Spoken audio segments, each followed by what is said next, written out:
For you? Yeah. No, one time happy dance, so that's it. Yeah, thank you. Good morning, Council. It is definitely my honor to be here today. I've missed the opportunity to see you and visit with you, and this is quite a unique setting. My first time here, so thank you, and thank you for giving us some time. Normally I'd start by saying you have the material in the presentation, and I'm prepared to start answer any questions, or I can provide you with a presentation. I'm not going to do that. I want to provide you with a presentation. As you know, 2020 has been a fairly unique and difficult year for most everybody, and I have a number of things to share with you. But in our instance and in today's presentation, I really want to focus on the positives. I think that, and based on the feedback from the network of people that I've been interacting with throughout the course of this event, we've really done some incredibly good work, which I say that because it's been copied by many, the work that we've been doing. Municipalities have picked up on stuff that we started early, and they've continued to do that, and people began reaching out and connecting with us to be part of their cohort or their network so that they could continue to get our information. So some of the highlights that I'd like to really emphasize is we developed a strategy early. Our mandate right at the start was stop the spread, and that mandate hasn't changed. That was our objective, and it influenced all of the decision making that we did, and whether it was our responsibility to deal with it first off, but then if it was our responsibility, our decisions were about influencing the stop and the spread of the pandemic, or the potential spread for the pandemic. So that was the framework for our decision making. Also, our decision making was influenced on critical support for our local businesses, especially during the early onset when they were shutting down, and there were a lot of concerns. And those were not based on our presumptions. Those were based on the business hotline being set up, and conversations with businesses, conversations with the chamber that helped to influence our decisions around supporting and working local. Lastly, in our purchasing, we looked at endurance or legacy for our purchases, stuff that could be used after COVID in the regular operations sector. Whether it was operations or it was protective services or it was recreation, it had to have a life after COVID, and that influenced our decision making when we were making purchases. We really highly scrutinized, and I don't believe I can think of one single purchase that we made that will also die with the virus. All of our purchases were very strategic. A couple of things that I'd like to highlight in the report that you have before you is the extreme degree of challenge that this has been for us right from day one. Not just for us, for every municipality going through this, and every government organization. It came on fast as plans were being developed, and we were getting ready to implement plans. They were stale dated, and some of them took 3 hours to build, and by the afternoon we'd moved past where we were able to implement that plan, and it was just absolutely impossible for any of us to keep up with the front end of this, no matter how well we positioned and put ourselves into a state of readiness. Catherine and I, Catherine in early January, I had her move everything off her desk and focus on pandemic planning. And in early February, I moved everything off of my desk and supported the pandemic planning and getting things in place as best we could. And even with that degree of planning, so more than a month prior to the state of local emergency, the first state of local emergency being declared, we still couldn't keep up. We still couldn't anticipate the changes and the daily information, and we were deluged with information. It was exhausting, and it continues to be exhausting, the amount of information. And I'll talk about stage 2 a little bit later, and what happened yesterday, and share a little bit more with council on that. But what we also did, and we are very lucky. You know, I've worked with a lot of comms people in government. They have as many comms people as they have lawyers, as they have IT people. I've worked with a lot of comms people through a lot of emergencies, and our comms team is right up there with any of the people that I've ever worked with in communications. They have been masterful in defusing. They've done their very best to stay ahead of the wave wherever we could, and which is what we're going to be doing this afternoon.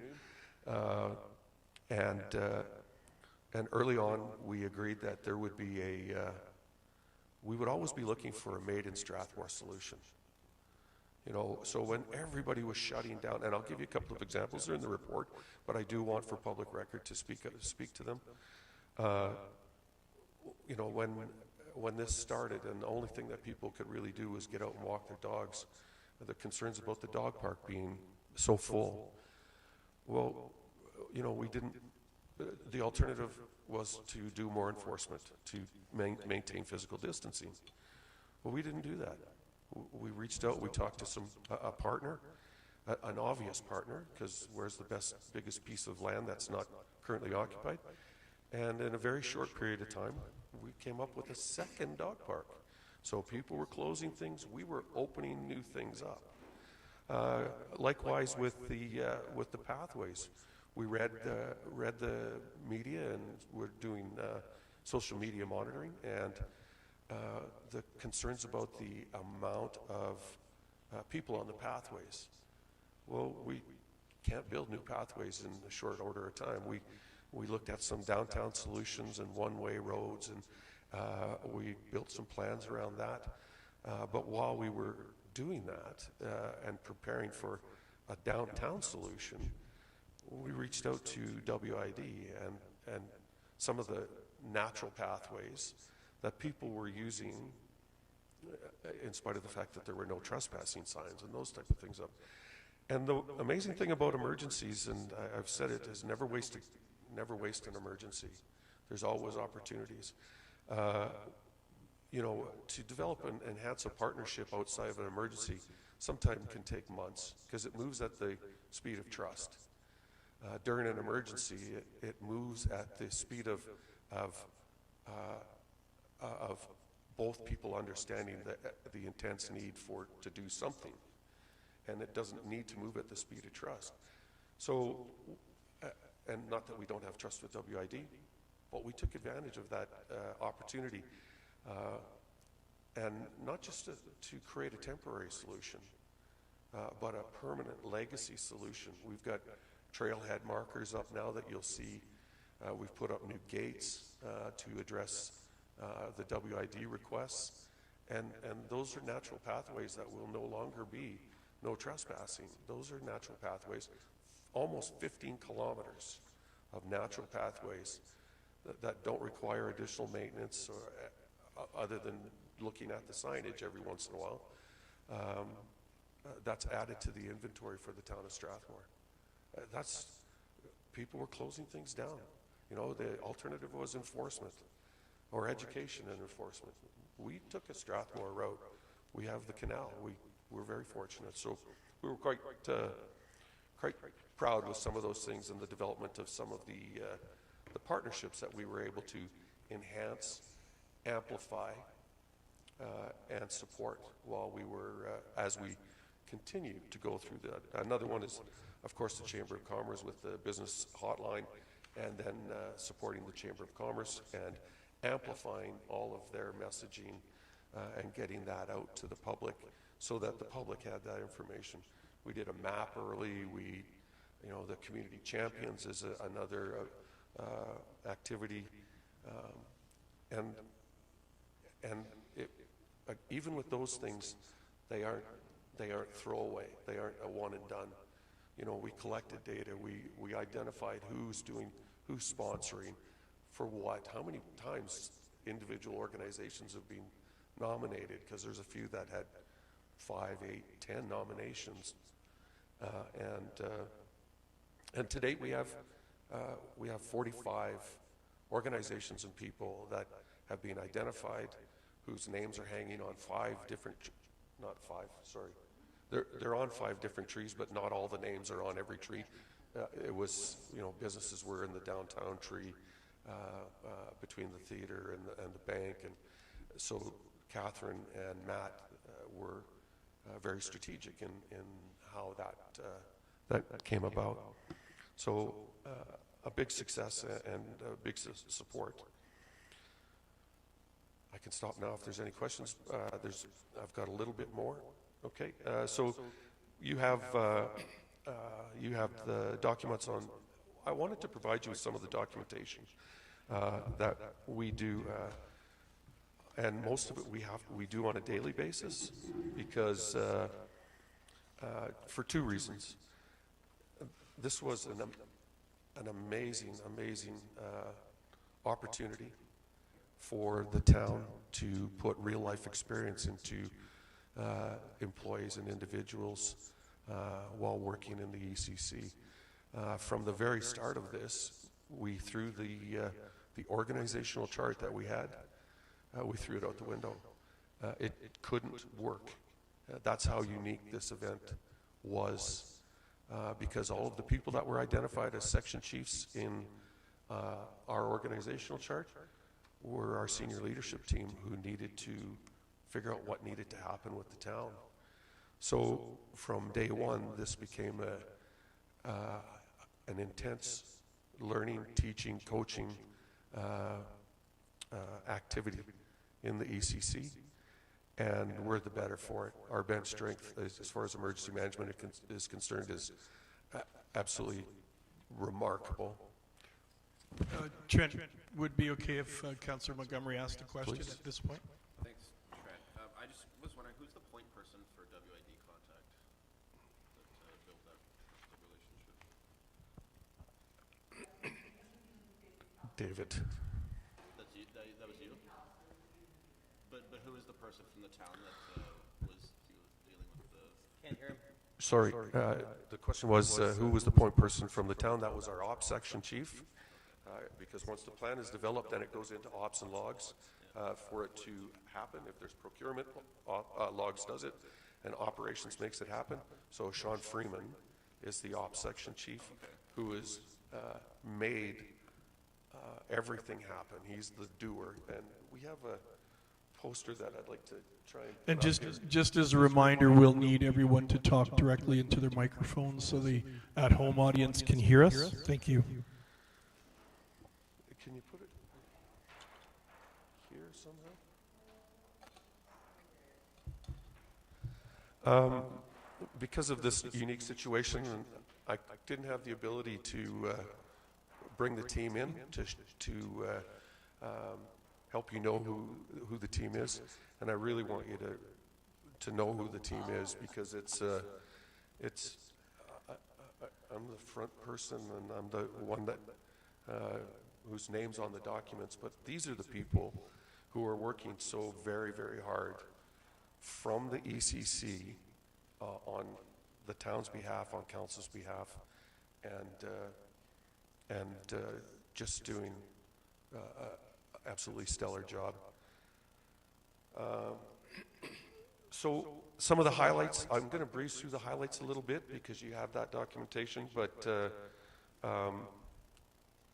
the Emergency Social Services Group, with their 2 campaigns, the Kids campaign as well as the Summer Fun campaign, has had direct contact with 990 children and youth in the community. 990, we still have 12 buckets left, So we'll be over 1,000 when that last campaign is completed. Over 1,000 kids in this community that we've brought a little bit of sunshine and a little bit of hope through the work of the Emergency Social Services Group. That's AIA and Les Shoots. I talked about the legacy signage and for planning. Justin, I was able to steal Justin for a little bit early, and he brought the business hotline into the ECC, and we've had 112 individual contacts with businesses. There are a handful of repeats for sure, because our goal was always to follow up as new stuff came out. Our data that we collected is really good, and I believe we handed that out. So you'll see, again, we weren't wasting our time. We were very strategic and purposeful. We collected the data. And at the front end, it was to help them navigate the opportunities for federal and provincial funding, and to amplify any messages that the groups who were remaining organized to organize. We had 5 signs, magnetic signs, magnetic signs and advertising. Those poor people without us would have been in a difficult situation. We picked up every sign that we could, and we advertised on every sign. 5 of them were for the business and business hotline, and the other 8 were for the town. And we had, of course, the 2 electronic signs from Ryan and his group, and we appreciate that. So 112 individual interactions. That's going to continue until June 26th.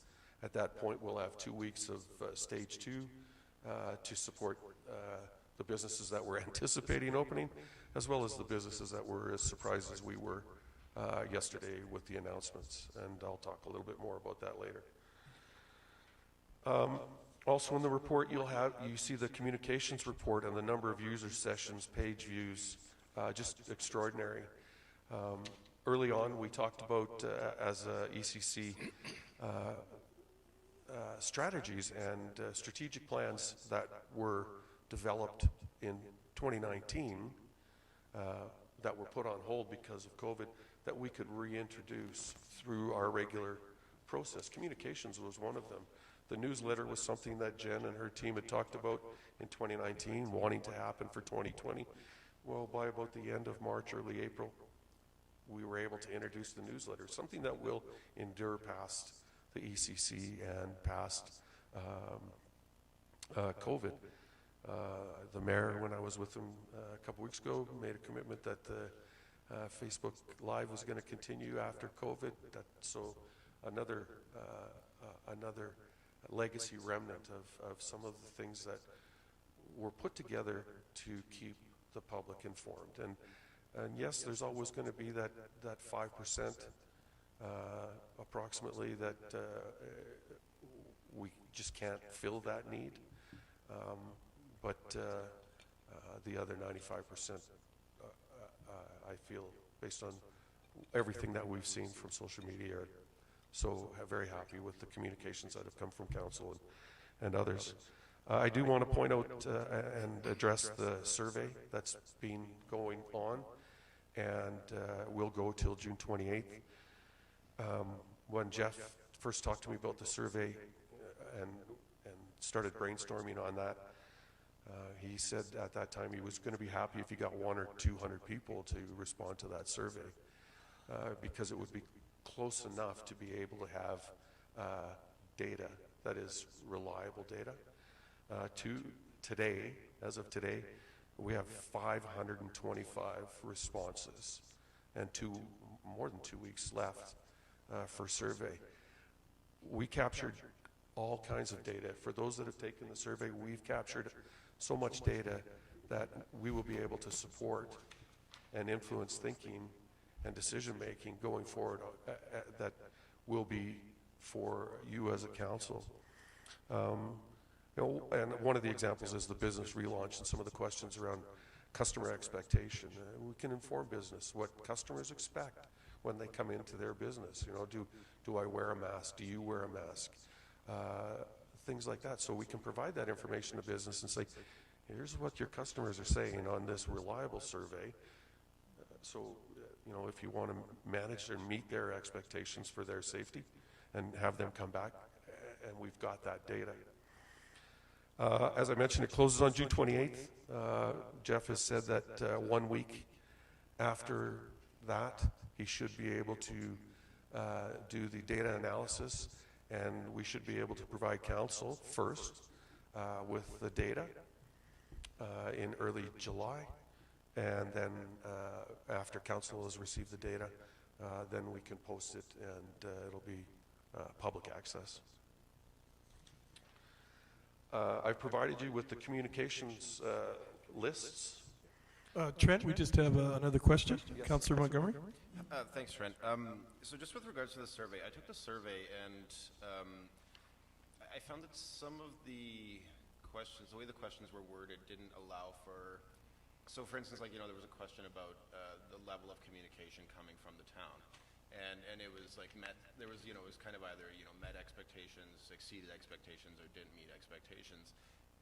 But the way that's kind of worded, let's say somebody feels like that there was not enough communication, but or let's say somebody thought there was too much communication. How would you if there wasn't really, I don't think any of those choices really communicated too much. It was like, you guys either did great or you guys, No, can't hear Jason. Oh, really? Yeah. Is this not working? No, you got to go really close. Oh, okay. Sorry, Mal. So, yeah, I just thought maybe if the questions or the answers could have been framed a little bit different rather than just kind of met expectations or didn't, because maybe if somebody was expecting us to not produce as much, and they thought maybe not as much should be produced as far as some communications, how would they have communicated that, using those expectation responses, I guess? And a fair question, Councillor. The survey took about a week to put together because I took the survey 4 times before we launched it because I wanted to know how long it would take, and I asked a bunch of questions and we eliminated some of the answers. But the answer, Jeff is, as a communication specialist, is also a specialist in doing these surveys. And so when I asked questions there was one question about infringing on my human rights. And I said, what are we looking for in that? And you need certain types of questions phrased in a certain way to give you that plus or minus variance in the remainder of the other questions. And so your question, I don't recall your question specifically, but that might have been the way that is answered influences some of the other more detailed questions. But I'm just making stuff up now, so because he's a survey guy and he said it to me 3 or 4 times, and I'm like, oh, okay, you're the guy. Okay. Yeah, I just felt it was one of those things where if somebody, because let's say I was expecting the town to, well, yeah, for instance, let's say like I said, if I felt that the town had put out too much communication, was I expecting them to do that? Maybe I was. So does that mean that they exceeded my expectations, or maybe I was expecting less? But if I just thought there was too much, how would I have said that through met expectations, didn't meet expectations, or exceeded it? It's okay, you guys exceeded my expectations with how much you produced, but is exceeded expectations considered a good thing? Or even met. We can put out a lot of stuff, but it still might not have met your expectations. Well, there's the quality thing too, I guess, as well. Yeah. So I thought the quality was very good. I guess I'm just going to share maybe my opinion once here, and that is our online platform for communications is an opt-in, opt-out. If it was too much, they would opt out. But based on the communication report that we provided, we can see that the people that opted in stayed with us throughout the duration of the communication. So we didn't have a lot of drop-off. It's been very consistent, and I had you know what, now I'm thinking of radio and all of the other things that we did besides just the online stuff. We might have to have a small follow-on survey after all of that. But once we get the survey in your hands with some data and analysis, then that'll be an opportunity to for us to compile, for Jeff to compile another, dozen questions that we might want to go a little deeper on. So hang on to that. Well, thank you very much, Trent. Yeah. So one of the pages that you'll see is the ECC Communications Groups. We started this really, really early so that we could coordinate instead of having to try and remember 50 names and then forget 3 and miss out on sharing. We felt that it was incredibly important that we were communicating as often as possible and sharing as much information because, frankly, we weren't keeping up with it, but we needed to make sure that everybody had it so that they could maintain their own level of awareness. So there's the internal, external. Then we have our regional partners group, and that's one of the regional partners group, the non-regional partners group, and the EM group are the ones that I want to focus on just for a second. We provided from the ECC weekly updates from Strathmore on what we did, and we attached documents, and you'll see one of the weekly updates. It might even be the next document. I even soapboxed once or twice on my frustration with, the no guidance, conflicting guidance. We found out the same time everybody else did on the news, for things that are so critical. And I'll talk about stage 2 just because I have a couple of more points that I don't have on my report. But, there was a lot of conversation out there about collaborating and talking to stakeholders. Well, for critical things that required planning, we were caught off guard every single time, and it'll be part of my after action report for council after we get through this. That it just was frustrating, absolutely frustrating, and it was that. I'd like to say, well, it was that type of an event, but you know what? Waiting 3 more days and informing the municipalities that, oh, guess what? We decided to move a whole bunch of stuff from stage 3 into stage 2 would have been helpful. Would have been helpful. I mean, we dropped tools this morning to start thinking about stage 2 because we thought we had 3, 4, 5 weeks to plan and prepare and reopen, relaunch. Out the window, 12:35 yesterday. It's been discouraging at times. So, I have a couple of other notes that I just want to share with council. The mental health of the organization, mental health of the people that have worked in the ECC, the mental health of the community, but also the mental health of our families has really taken a beating. For those people that are huggers, it's been tough. It's been unbelievably tough, and I know I'm working through some stuff family related right now because it's just been a long go with no end in sight, and there literally is no end in sight until there's a vaccine. We don't know what tomorrow or next week. We're all doing this for keeping the rates down, but we've had protests around the world that cause physical distancing to not occur. It's just it's very difficult, and so hug the people that you can, and because it's important. And I'll be talking to SLT about some things that I'm thinking about for the people that had to work and had to be in the ECC to do the work that we did, and supporting them with some off time. So I'll talk to the SLT. The other thing that's been different about this is every other emergency, in spite of the fact that there's loss Alberta's been very, very lucky in most of our emergencies, a very low or no loss of life, just an extreme loss of property. So there's things to celebrate.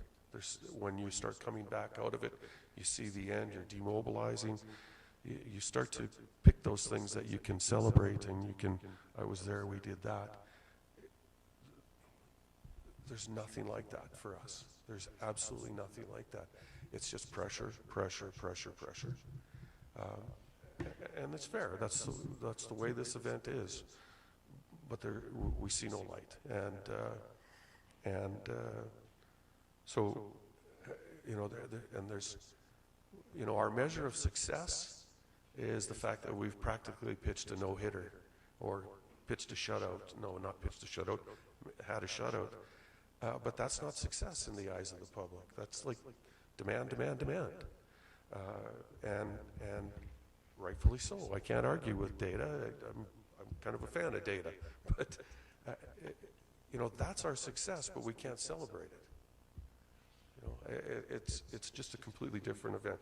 Sorry, I guess I'm on my soapbox now. No, I think that's a really good point, Trent, and one of the things that I've been frustrated by with some people on social media is that they see the low numbers, which should be something that your group and the town and the council should celebrate and the residents should celebrate, but some people turn that into, oh, well, you overreacted because the numbers are so low, and we shouldn't have done the things we did. We had far more to lose by not reacting the way we did, and your group should really, hopefully, you celebrate and congratulate each other, because you were a big part, your team, the whole team was a big part of our town and area's ability to keep the numbers so low. And I know some people interpret that a negative way, that it wasn't that huge of a crisis, but we should be congratulating our whole town and the residents and your team for working so hard to keep it so low. So thank you. Yeah. Councillor Peterson. Thank you, Worship. Just to add to that, I'm also a fan of data, and one of the things that really struck me in this was having the head of the Strathmore Physicians Group reach out, and I don't know if that was passed on to you, but when this physician did reach out, he spoke about the Strathmore anti-COVID bubble, and he attributed it to your office. And he was very knowledgeable about what you'd done through the communication that you'd given. And so here you have somebody who's meeting with the people who are most likely to deal with the most serious problems in a community, you know, offering this really profound praise, which doesn't ever come lightly in terms of physicians. They're not given to that. And so when I heard him say that repeatedly, and then he put it in writing, I thought that was extremely telling, and that is something to celebrate. And I can tell you that, you know, I understand all people's, you know, frustrations around this and what they're facing, and the multiplicity of it in terms of human cost. But really, you know, to hear the Premier say yesterday, yes, we know there's going to be outbreaks, yes, we know more people are going to die, it was a chilling statement. It was a chilling statement to hear. And, you know, from my perspective, as the sitting member for the Wheatland Housing Management Body of a building that was built in 1962, and we know now that buildings themselves were contributory factors, that's a chilling statement, and something that we need to be incredibly mindful going forward of our disaster planning and to keep our safety net capacity intact. To me, that's critical for the well-being of our community. So I thank you for what you've done. Thank you, Councillor. I'll pass that on to the team. Sorry, Councillor Bauer. Thank you, Worship. Trent, I would just like to, along this line of just thanking you and letting you know what things we've noticed from our perspective and what's been passed on to us that's been really positive. I have had numerous businessmen that have, and women, who have colleagues in other communities, close communities, Chestermere, Cochrane, High River, Okotoks, Calgary. And what they've said is that these made in Strathmore solutions and the way that you have tailor-made individual, unique circumstances has been beneficial for our businessmen. We haven't been so hands-on telling our business people what to do. We've been supporting them.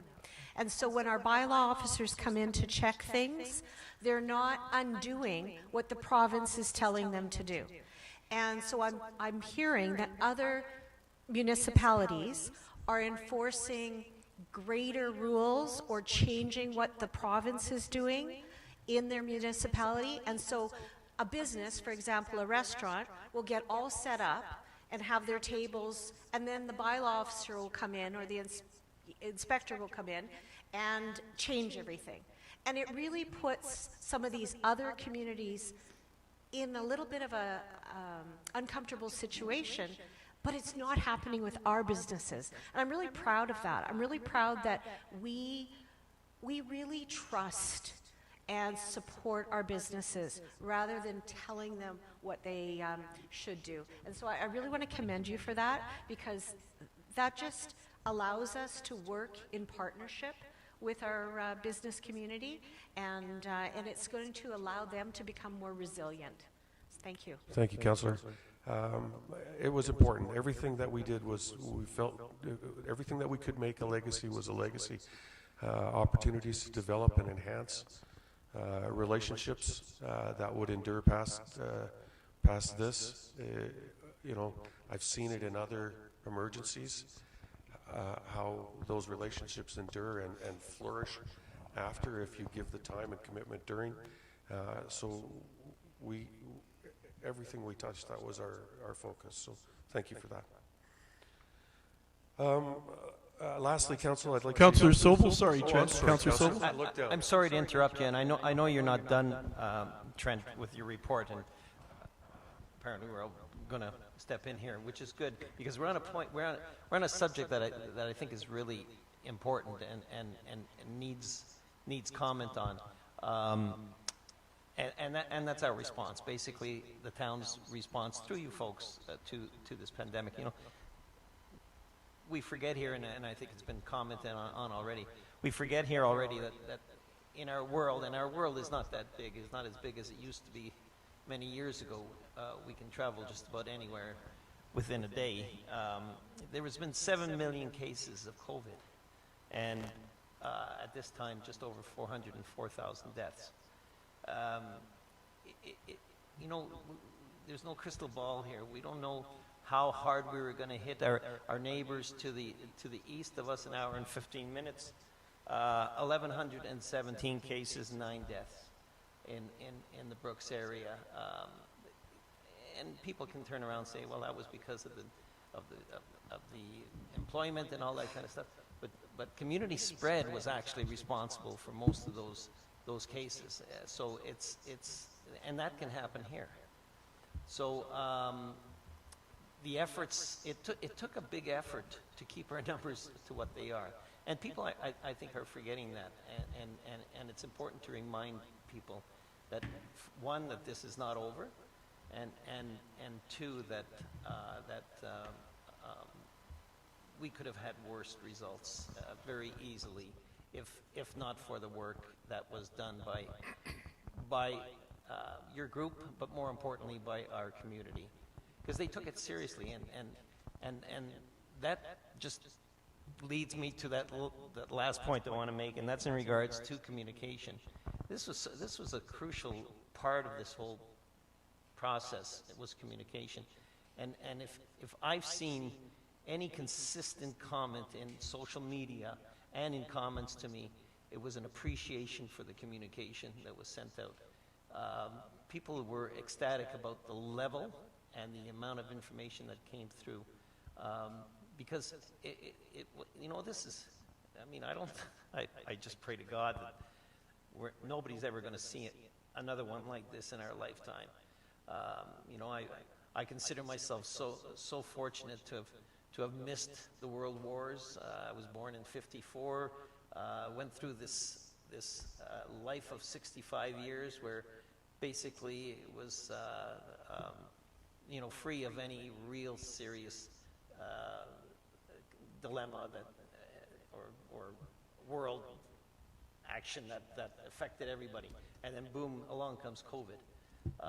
Never thought it, I don't think anybody would ever think that they're going to go through something like this, but it's here, and it's reality, and we have to deal with it. So I just want to extend an appreciation for your group, but also for our community for taking this seriously. Not everyone, and yes, there's people that are saying we overreacted, but you know what?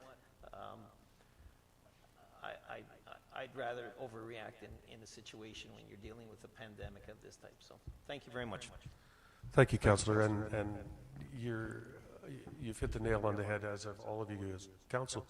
You know, the frontline workers, I kind of disagreed with the terminology or the naming convention or nomenclature, call it what you want, because the frontline workers were the truckers and the people that were working at the grocery stores and the people that had to go to work because they were essential and expose risk of exposure. Those were the frontline workers. You know, and then you've got your first responders, and then you've got the essential care workers. The last line of defense of COVID is your hospitals and your nurses, and we wouldn't have been as successful as a regional hub, because that's how we had to think about Strathmore. We didn't get to put a bubble like block in our borders. We're a regional service provider, and we've got a 20-25% population that was working in a hotspot, and another hotspot down the road that was probably transiting back and forth. We really had to take this seriously, as if we were a hotspot, because we weren't in it alone, you know, and not just the Strathmore residents needed the information. The people coming to Strathmore needed to know what was open, what was safe, what to expect. So the real champions in this community are the people in this community, and we were just fortunate enough to, when they expressed a concern, we could find a made in Strathmore solution versus, you know, education and enforcement. We were very, very lucky, and Strathmore is just an amazing place. I just want to touch on stage 2 a little bit, and then I'll conclude, and if there's any more questions. But as everyone else did, we found out yesterday at 12:30 that stage 2 was early. We weren't surprised by it being early. We anticipated that would probably be a week or two early, because Dr. Henshaw and Premier Kenny were never on the same page as far as the date was concerned. So we're a week early from the earliest part that was originally discussed between the two of them. You know what? We were okay with that. We understood that could happen, and we were prepared, or so we thought. The introduction of all of the stage 3 things into stage 2 was completely off guard. Every municipality, everywhere, because I don't believe any of us have an inside track to the information, was caught off guard yesterday with that announcement and the things that could open. We scrambled all afternoon yesterday. We were in the midst of doing demobilization. I was working on demobilization to the end of this month and reducing our staff at the ECC, and Cameron came in to do his exit with me, and he sat down, and I said, "You're not going anywhere." Sorry, you know, here we are in the middle of this, and we're still caught so far off guard. And I'll try not to go too deep in this or too high on my soapbox, but we know that there's going to be some pressure on council for a number of things. I think Mayor Nenshi was quite clear this morning on the news. You know, people have been laid off. They need to be brought back. They need to be trained. They not only need to be trained in the jobs that they did and do, but they need to be trained in the new guidelines and the expectations. Those guidelines and expectations are going to cost money. And so those decisions have to be made. Plans need to be put in place and approved by AHS in some instances. Signage needs to be built and developed because as part of the guidelines. So things are going to take a little bit of time when, you know, we had the plans in place and we anticipated dates. So, Councillor, speaking of my crystal ball, I threw mine out a long time ago. I just have a little snow globe that I shake every once in a while because that's the only thing I can count on. That's the only thing I can count on is those white flakes coming to the bottom at some point in time. So we're doing that,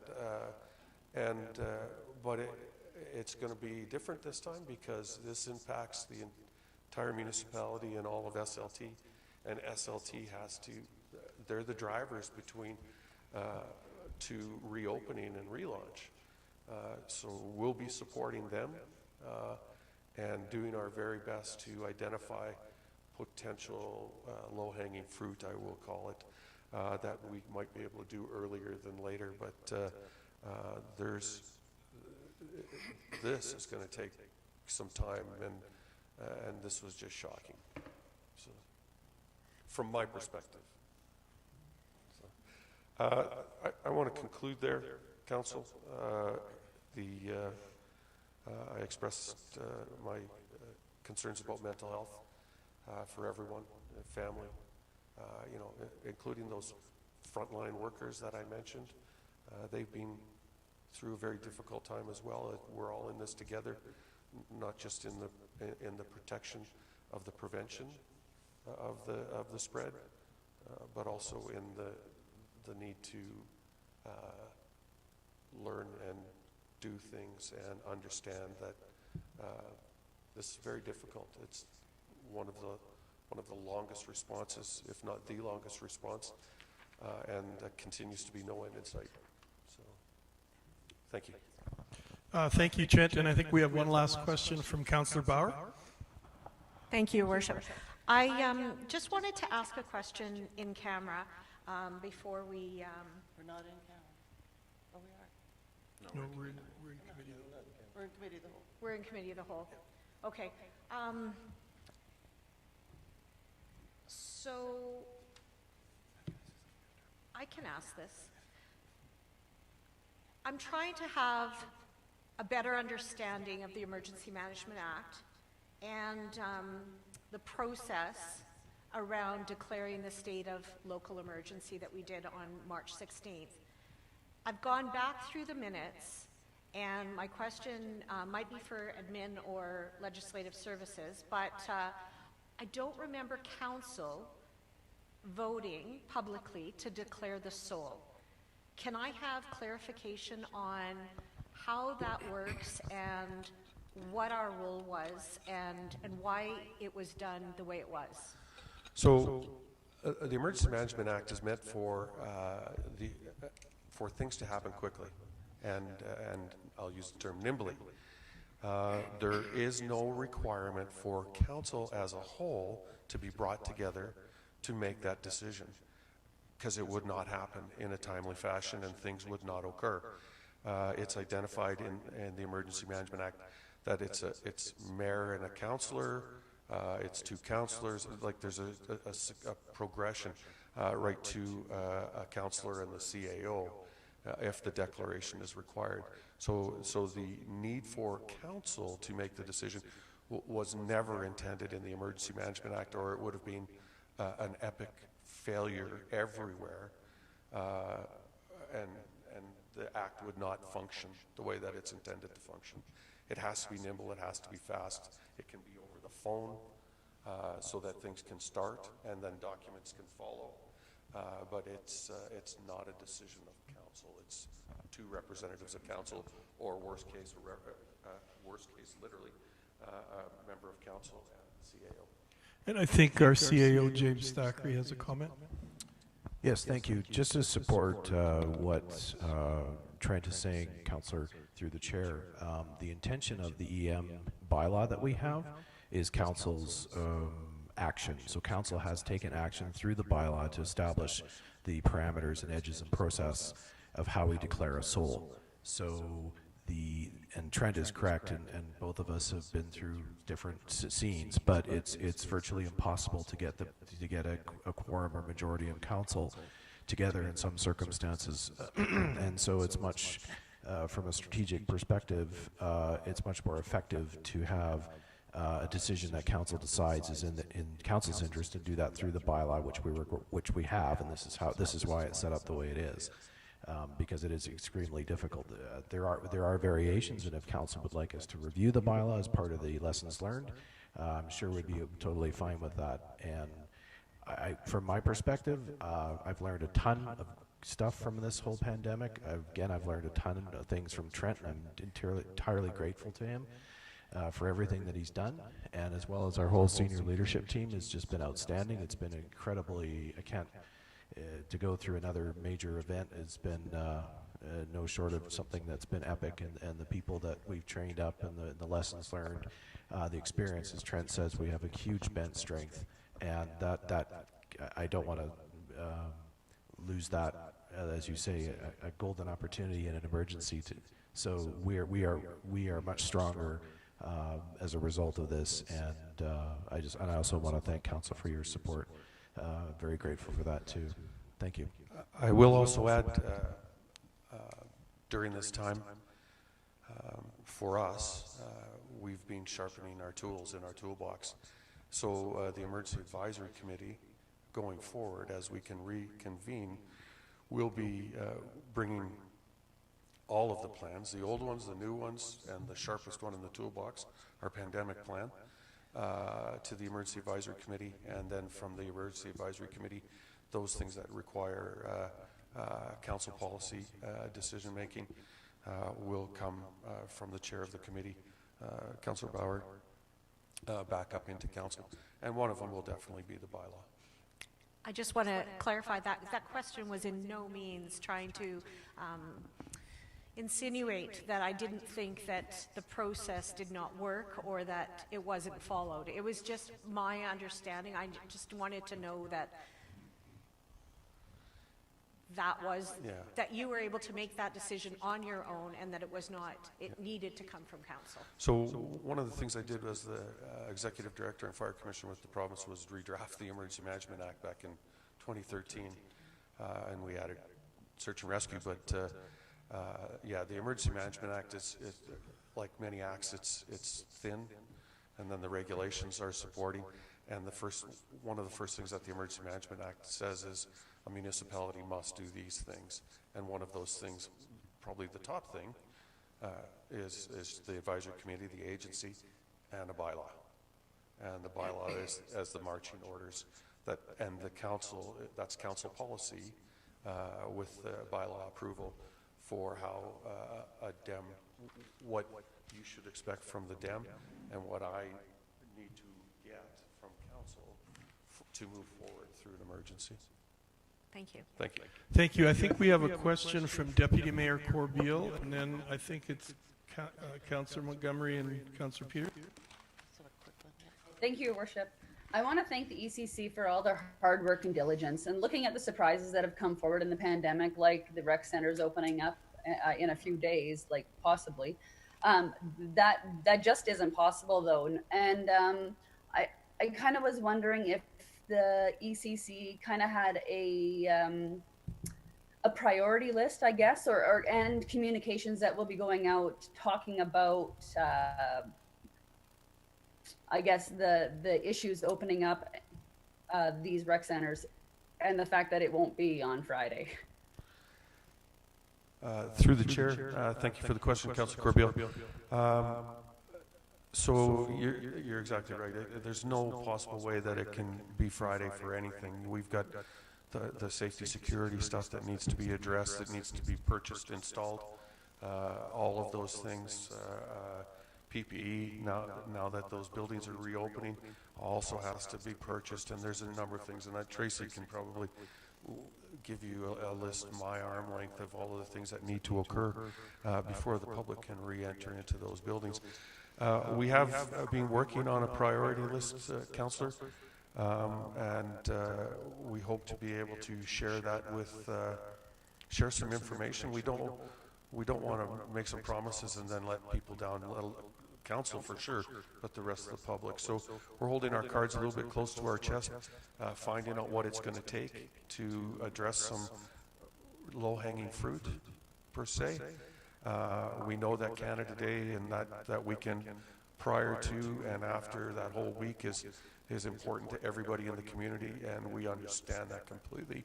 So that's what's driving us to think about influencing our priority list. I don't want to share the list very intentionally, Councillor, because the mayor and council have always been the face of the public announcements, the good announcements, and I want that to continue. So if we can get the information put together and we know that we can cash the checks that the mayor promises, then so to speak, then we'll make sure that council and the mayor have that information as early as possible. But we'll hold our cards close to our chest before, so that we know that we can make sure that those things can happen pre-Canada Day, and then of course the mayor and council will be making those announcements. I did have one quick comment on, or whatever. Like, I know the splash park is going to be a big one that people are going to want to open.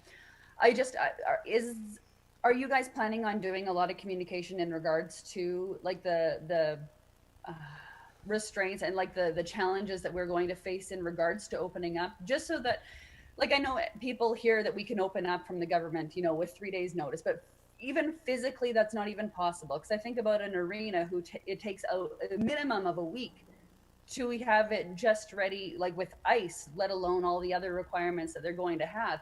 I just would really like to make sure that we get a lot of communication out there, expressing and getting ahead of, I guess, the expectations of the public. Yeah. Through the chair again, yes, Councillor, as soon as I get back to the ECC, my meeting is with Jeff, and we'll strategize on that. He was away the first part of the week because he had to go for tests for COVID. Fortunately, I came back negative. But this is one of those instances, and we've had many throughout this, where it didn't need to just be the ECC. There are other people that could be part of and influence the thinking and the decision making, and this one is going to absolutely 100% require Tracy and Mark and Natasha and Craig and all of the people that are responsible for managing those facilities, because I don't know exactly. I know what says in the guidelines, so I can anticipate what we're going to have to do and purchase through the ECC, but I don't know exactly how many. I don't know when. We are going to get in front of it. We should have some type of messaging, good messaging, for the update this afternoon, even if it's, you know, holy smokes, what a great surprise. Stay tuned today, but yeah, our focus for the remainder of this week will be on managing expectations, setting expectations, and hopefully sharing as much information as we know as we learn it. Thank you. And I just have one last comment, if I can. I just want to say that we are only overreacting until we're not. And I never actually want to be in this situation where we didn't overreact.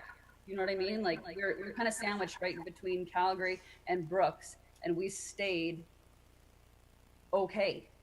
I really want to thank you guys for everything. Thank you, Deputy Mayor Corbeil. Is council okay if I take two more questions, because we probably should move on to the next item as we have staff here. So I have Councillor Montgomery and then Councillor Peterson. Councillor Peterson, I'm you're good okay? because Councillor Corbeil. Oh, okay. So I have Councillor Montgomery, and that'll be our final one. Thank you, Worship. Mine's not so much a question, it's just I wanted to recognize you, Trent, and all of the ECC staff and everybody within the town organization for all of the hard work. You know, having taken a look at some of the work that you guys have done, it's a world-class response. I really believe that. You know, we had amazing people in the right positions, and you know, I have a lot of respect for you, Trent. I think that you're an amazing person, and our community is very lucky and was very lucky to have you kind of at the helm, and so yeah, I just wanted to say that I'm very impressed, and I'm grateful to all the town staff and for their hard work. So thank you. Thank you, sir. Thank you, Councillor Peterson. Thank you for your report, Trent, and carry on your good work with your staff. We're very appreciative as we move forward into a concerted, slow, careful reopening of things. Thank you. And thank you, Councillor Montgomery. Oh, sorry, Councillor Montgomery, that was you. I apologize. That brings us to item 8.2, Economic Development, Key Areas to Promote, and I believe Justin Rebello is presenting on this.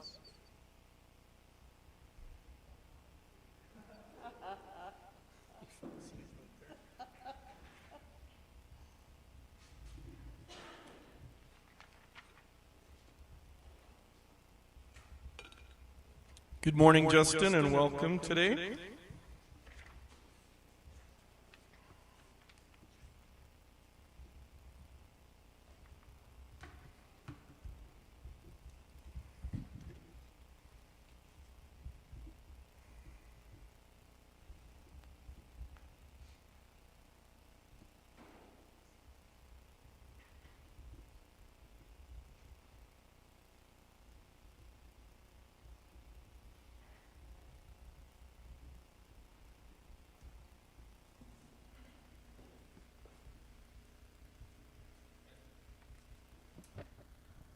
Good morning, Council.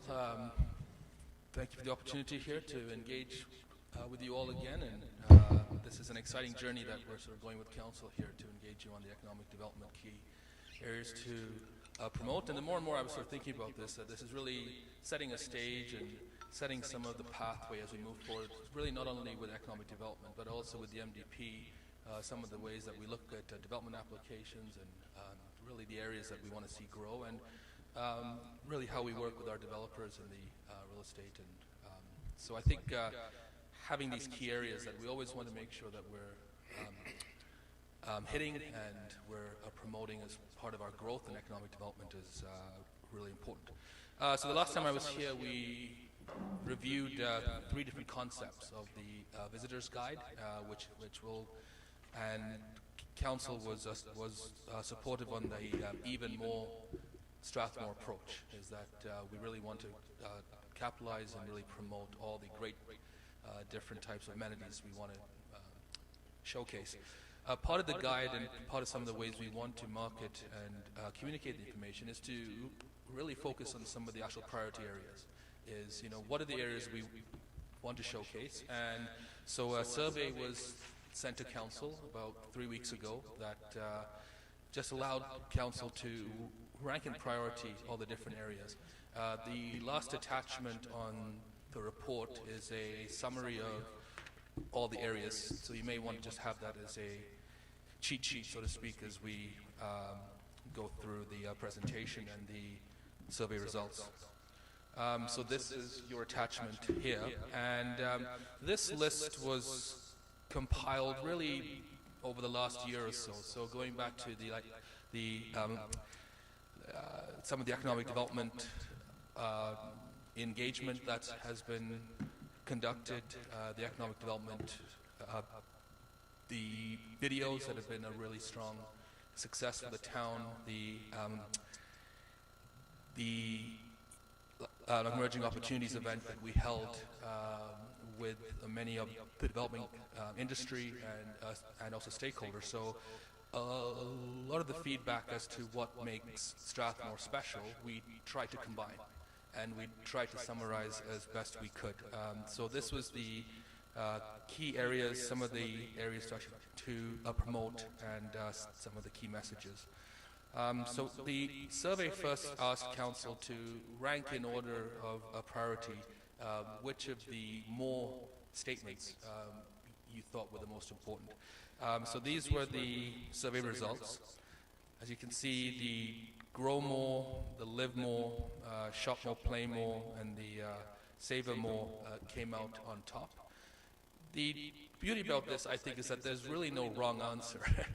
There's a lot of great things we can promote, but I think what we want to make sure is that we are hitting the right areas when we do our promotion, and to follow council's guidance on that. So these were the top 4 or 5 areas that came out with the survey. Then we asked council to then break down within those key areas, what are some of the key messages or the key implementation type initiatives we wanted to also see as we move forward. So I'm just going to go through this in the ranking of what the initial priority was. So under the grow more, areas such as the farm to table businesses and local entrepreneurship and food production, and trying to encourage more urban agriculture really came through. We did have a comment that someone wrote that they felt this wasn't something we could fly our flag now, but we want to be known for this. And I think this is just a baby step and some natural evolutions we can do. Even with the new low-density consolidated land use district, which we came to speak to you about, we're adding things like market gardens in there. We want people to establish market and also community gardens. And when we work with our developers as we move forward with the new ASPs and how we plan the areas, we can make sure spaces for that are in place. And then as well as we promote, even with the Savor More or the Experience More, we want to be able to touch on these farm-to-table businesses and products. So it's all linked together. I think we do want to be known more for this, obviously, as we move forward, but we do have some existing opportunities for us to market and also combine some of these initiatives together. The second one was Live More. So the top 3 that came out was really that small town feel, 5 minutes to everywhere, strong lifestyle, and a great place to raise a family. So again, there's lots of overlap with those in terms of some of the other areas with the family. And you know, just a side note, I know a lot of developers and builders like in Calgary who are trying to replicate this small town feel and small town image in the way that they are starting to build communities now in Calgary. And I was joking, I said, well, we already have it here. It's real here. You know, like it's authentic here. I think there is a shift that people are looking to move to smaller towns and safer towns, and it's not sort of a fake way that it's been built. So I think that's great that that actually came out. Under the Shop More, again, that complete full-service community, the strong local businesses, and the downtown setting. I think that's a really great area for us to promote. We really see Lakeside Boulevard as a really key gateway into the town that takes us right into the downtown with the new town hall. And again, just overlapping with a lot of the recreational type amenities and supporting local businesses. So yeah, so those 3 came out as areas to promote. And tied for third, so to speak, in terms of how the survey was weighted, was also Play More. So again, really capitalizing on the town's recreational options, our pathway systems, and a strong sports town. Is that this is a really great place to raise a family, bring children here, and to be able to access all our great options, and to for them to be involved in so many different rec opportunities. Under the Sip and Savor More, again, this goes back to some of the options that were chosen with the Grow More option. So again, really good overlap opportunities here. So again, with the farm-to-table businesses and products, the unique local food and drink experiences, and family-friendly restaurants. So again, really trying to promote those family day trips out to the town for people to feel that they can spend a whole day here as a family. And there was a comment that we had was that Sip and Savor was too long, and maybe we can use Indulge. So that was a great kind of comment that we want to sort of keep that as a one word with the shop more, grow more, savor more, indulge more. The learn more, and this was an interesting one that came up actually with quite a few engagement, was that really people thought that having a choice of schools in this town was really important, and that people obviously are choosing to move to a place their kids are going to be in school for 12 years, so they want to make sure they're in a place that has a good, strong school system, somewhere that's safe, and somewhere they can choose. So this was a really key point that we think that we can work with our developing industry on, and really not just promote Strathmore for all the different amenities, but some of those real tangible assets in terms of, you come to Strathmore, you've got a great school system, and you can choose and have those. So with that, some of the options that came up was the choice of schools and the well-established school system, and that we have a library here as well. Under the Experience More, this really spoke to a lot of the events we have in the town, so the Strathmore Stampede and the running of the bulls, the Blackfoot Cultural Show, and the Canada Day celebrations really stood out, and again, just another way to bring people to the town and really for us to promote these initiatives. And the last one was under the Prosper More. So this speaks to more working and reaching out to businesses who want to come out to the town. Is really how are we positioning ourselves differently to other areas, and again, so businesses are looking to locate into full service communities. They want people to be living in the communities and have access to amenities. So that was great that that option came out as first. And again, really some of the ways that development services in the town and really as a whole are trying to separate ourselves is trying to cut that red tape and be more business friendly and reduce risk and increase timelines. So this was something that came out actually quite a bit in our engagement, and I think in the economic development video as well, that came out through the chamber. So yeah, so as I said, there's no wrong answers. They're all really great things, but in terms of where we want council to direct us, this was great feedback. So when we're doing things that we are following this roadmap, so to speak. And just a couple of the comments, as I mentioned, that came through the survey again was really talking about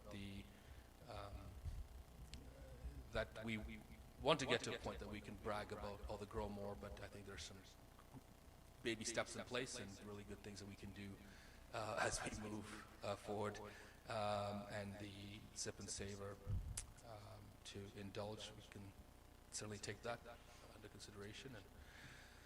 And so just some of the next steps here. So I said in May we came and you reviewed and provided direction, and here you're now reviewing the key areas to promote. The next July Committee of the Whole, we'd like to present a draft of the Vital Visitors Guide based upon your feedback, and we'd also like to review a communications and marketing plan with you. So we really feel that July and August is going to be really key for the town to take advantage of people looking for staycation opportunities, day trips with their family. Obviously people can't travel very much, so we really want to be able to capitalize on the silver lining, so to speak, of the pandemic, if that's the best word, to really get Strathmore on the map with people thinking that, hey, this is a great opportunity for us to come out as a family. We've never been out to the town before.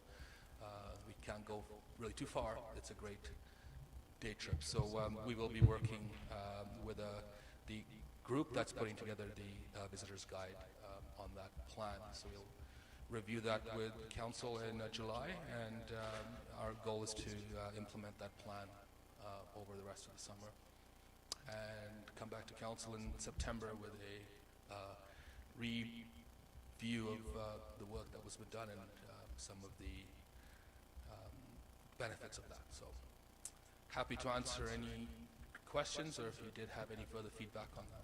Thank you, Justin. I have a quick question, and then I'll put it off to the councillors. When we get into the Learn More section, I would hope and I would suggest, and I guess I'll ask, can you stay in touch with the school division superintendents, Bevan Davern, and I'm not sure of the one from Christ the Redeemer, but I think we need to aggressively market that our schools are top-notch here and that our class sizes are smaller in a lot of cases compared to a nearby school division like Rocky View. Rocky View, from talking to colleagues who I've taught with and from other towns, have told me that sometimes Rocky View classes in the larger communities are quite large.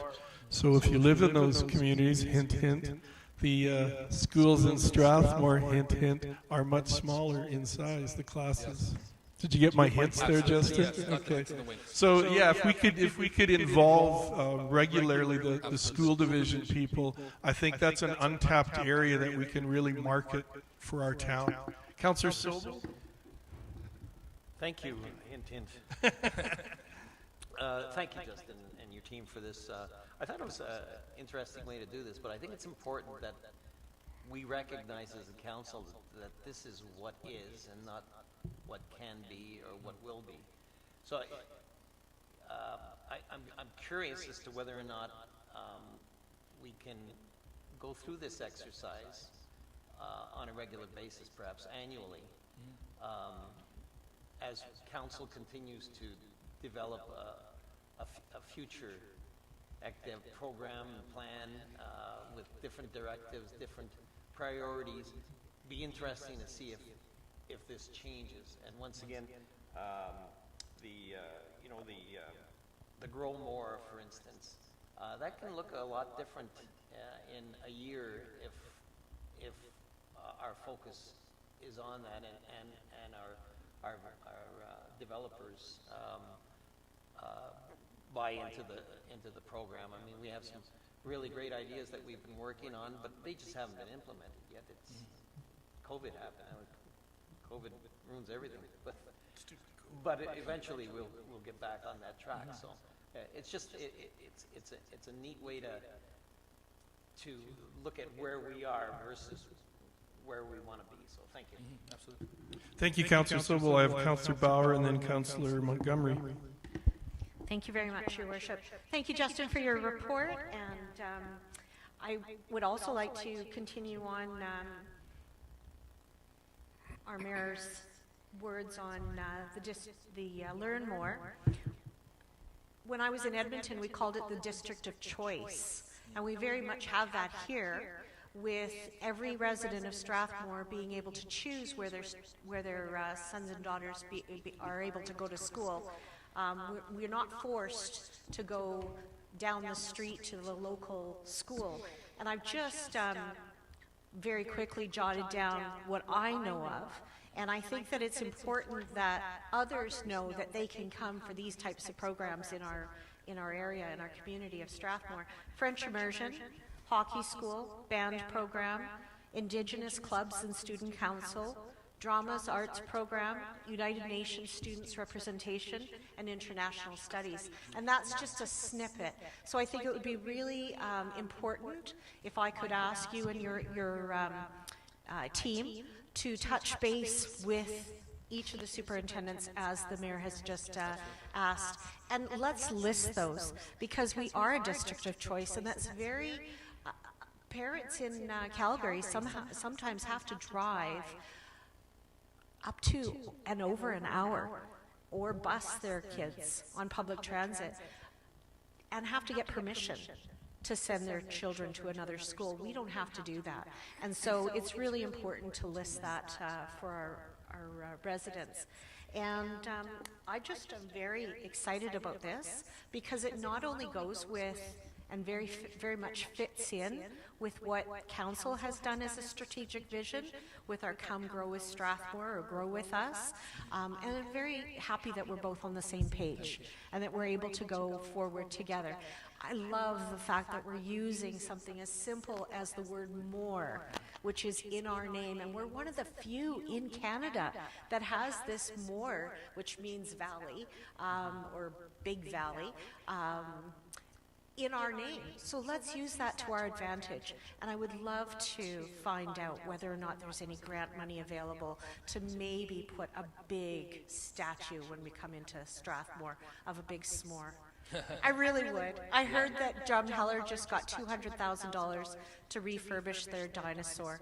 And I would love to be able to get something that just puts us on the map and gets people coming and talking about our town. So thank you very much, Justin. Thank you, Councillor Bauer. Councillor Montgomery?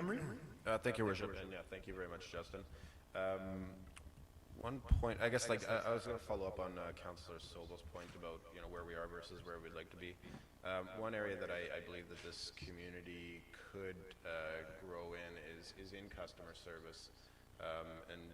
So Drumheller, for instance, I was told a couple of years ago that they actually, all the businesses in town that had tourist-facing businesses, they all collectively did customer service training. And I think our community could really actually benefit from something similar, just because... If we can get you to talk right Sorry. into your mic. Just because I think that's something that's becoming a lot more important to people is the level of service they get.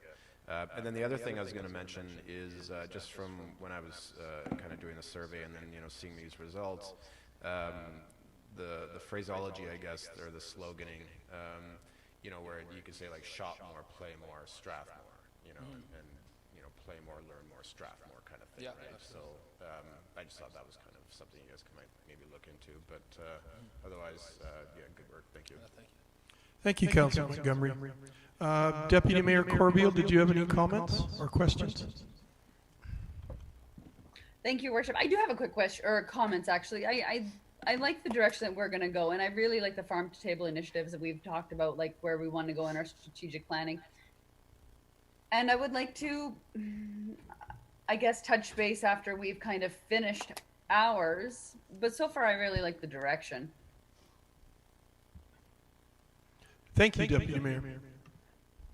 Councillor Sobel. Just very quickly in response to Councillor Montgomery's, just for information, the Chamber of Commerce had developed a whole program in association with the Actors Guild local to commence a program that would deal with customer service. A lot of work went into it, and it's already supposed to have started, but it's not. Okay. But you know what? The relationship is still there, and the plan is still there. The Chamber has recognized that is an issue that is really, really important. And I think the method, the manner in which we're going to go about it is going to be very interesting. And we certainly still plan to continue on with that program. So, good point. Thanks. Okay. Thanks for that info. Thank you. Thank you for your presentation, Justin, and we look forward to the next steps. And that brings us to item 8.3, Kinsman Park Enhancements Future Project Options Estimates, which is on page 24 of your agenda package. And welcome, I believe, Ethan, you're talking to this. Welcome.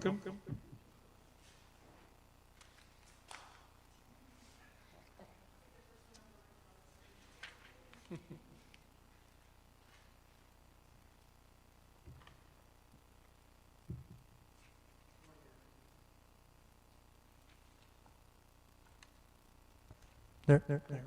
Morning, Your Worship, Council. I'm back today to talk about Kinsman Park from our last committee meeting.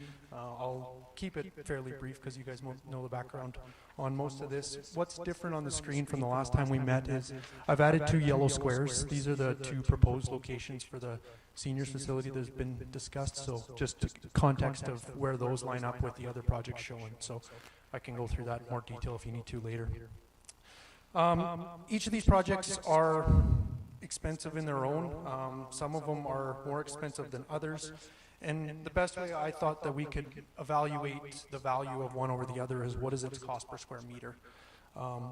Each of these projects varies considerably in that regard, but the three that are best value, as I would put them, are the regional pathway and Center Street beautification, the Toboggan Hill and beach volleyball court, and the picnic shelter, fire pit, and community barbecue area.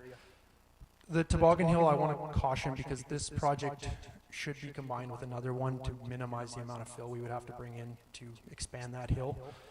If we do it on its own, it's likely to incur more cost for additional material.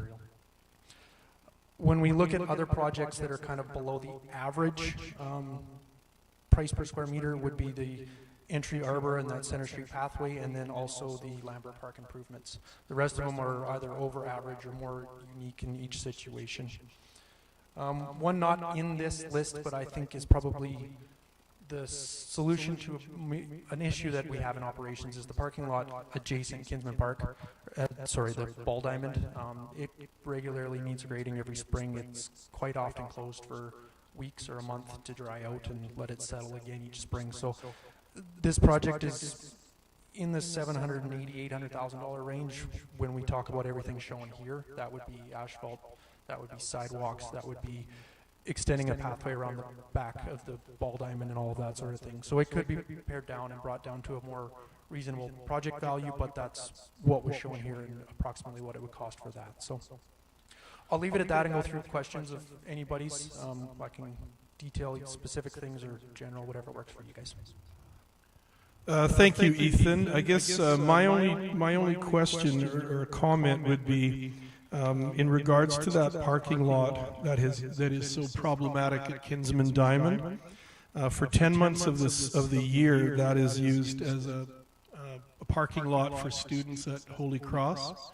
So I'm wondering, I mentioned this to our CAO yesterday, maybe we can reach out to Christ the Redeemer and see if they'd be willing to contribute anything. I know it's a difficult time for schools and school divisions, but they are using a public parking lot 10 months out of 12. So I would hope that they would, but who knows? The other thing is, if we ever have any future aspirations for that diamond to host a team that would play in the same league as the Okotoks Dogs, that would impact the future planning for the Toboggan Hill.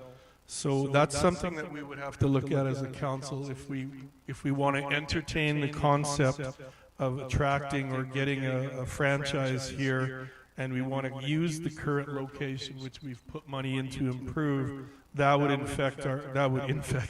thinking of the COVID-19 too much. That would affect our future decisions behind the diamond and even where the parking lot is if we're looking at seating. So something to think about. Questions from councillors? Councillor Montgomery. Thank you, Your Worship, and thank you very much, Ethan, for putting together these numbers. I guess one issue that I have is with regards to my pet project, and that's Project E, so the fitness area. I feel like it's a bit over-designed as far as like the estimation goes. Like I think we can get away with not doing the softball surface and like not doing a lot of that stuff, and especially like if we look at where to locate the equipment, we could probably get away without actually having to take out any trees. And so like as far as that project goes, like if we, I think we could probably get it done for under 60,000 if we just decide where to put it and do gravel instead of some sort of more expensive surface. And then as far as the other projects go, unfortunately at this time I'm actually reluctant to commit to any of them. I think like due to the size of the price tags of some of them, I would rather wait and maybe just like kind of think about them a bit more and kind of and I would really like to even just walk the site. I know that's kind of a bit questionable probably to some people, but I would appreciate just being able to walk the site with you guys and kind of discuss where some of the stuff would be located and just to kind of get a better sense of I guess what some of the scope of these projects would be. So that's I guess my personal personal thoughts. Thank you. Project H, Ethan, the Center Street beautification and pathway. Could you just go into a little bit of detail on what you envision for that? I see it as a recommended one and a cost-effective one. What would be your recommendation as far as what makes up that project? Yeah, so the majority of that project is a regional pathway along Center Street. This would connect from what is shown as an entry to a parking lot, but it's kind of where the sidewalk ends on that side of the road. There's also the path adjacent to the canal that somewhat ends there as well, so that would bring people down towards Archie Kleiber Trail and then towards the Ranch Market and Leroy's in that area. The other thing is a lot of trees is mainly what's shown in this area. Bring some... And just some general grooming, so yeah, it's fairly quick, efficient, affordable fix? Correct. It's the old rail bed, and not a lot has been done to it since the rail bed was removed. So adding trees, building the pathway, and then there is options for benches, picnic tables, community gathering areas if we wish, but the general is a pathway and trees. Thank you. Councillor Montgomery, while you're next to me, do you see that tree grant that we had been approved for? Is that something that could possibly be used there as a way to beautify and add trees as part of your initiative to add way more? I think it was 14,000 trees.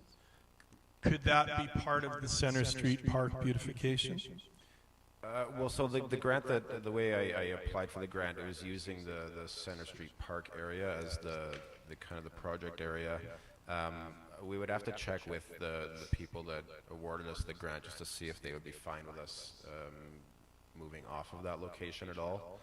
Just with the way the grant was written, it was kind of around using that Center Street But that Park. would be great if that's a project that is already being brought forward to us as able to be done relatively easy, and we could use that grant right there. We could add trees and a pathway, groom it with the help of other groups like possibly Communities in Bloom and our town staff. Could go a long way to really bringing that to a park-like setting. Thank you. Councillor Bauer. I just wanted to ask a quick question, if I may, please, Ethan. Thank you very much for your report. I was taking a look at prior reports that we have had come to council, and I realize that this is an evolving, it continues to evolve what we can do and what's required, and with consultation from different groups. But one thing I do notice is that Project H, the regional pathway and Center Street beautification, early on the disc golf course people came to us and had asked whether or not we could serve some of the younger disc golf players with almost like a mini disc golf course, and that was being considered for that area. Has that been taken off the table, or is that something that could possibly be brought back? I can help speak to that. I was in contact with Matt Byma, who's with the discourse. He's of the opinion that they could still do a small, shorter pitch and putt there, possibly have temporary baskets or goals, or holes, I guess, if you like. That area is supposed to be eventually become a stormwater management pond, so it will grow in size as far as the water storage. So anything that the disc course wants to do would have to keep in mind that we may be increasing the size, or we may be actually adding a fairly large stormwater pond as part of our system that carries on to the one by the Days Inn. He feels that they could possibly still add some holes to make it a pitch and putt kind of a thing, but that might you might be able to elaborate too. Yeah, so you are correct. I'll just clarify. So Project H is on the west side of Center Street, and then Project G is more where you're describing with the disc golf and the storm pond. I have shown on the drawing here what the storm pond size would be approximately, to get an idea of how much of that park gets taken up by water when it's at its full capacity. For this project, or for these pricing, I did Project G as simply the changes to the storm pond so that we could make it into a storm pond rather than the creek it is. That's what that estimated $75,000 is. And then once the storm pond is created, it would give us a better idea of how much space is available, and then we can go through a more comprehensive design of a disc golf course or any other pathways, stuff, those sort of things that could go into that space. If a storm pond was made in that area, would it be possible to skate on it during the winter? We don't recommend skating on any of our storm ponds generally. I don't want to say it's not possible, but until it's a storm pond, it's hard to assess that. Okay, so my feedback would be that I would prefer to have the Toboggan Hill and beach volleyball courts on that Center Street Project G side, because I think that we have, or that we are, currently entertaining with other partners some infrastructure that will be perhaps going in that space, and I don't feel comfortable looking at diverting funds now to put recreation facilities or recreation space there and then undoing it in the future.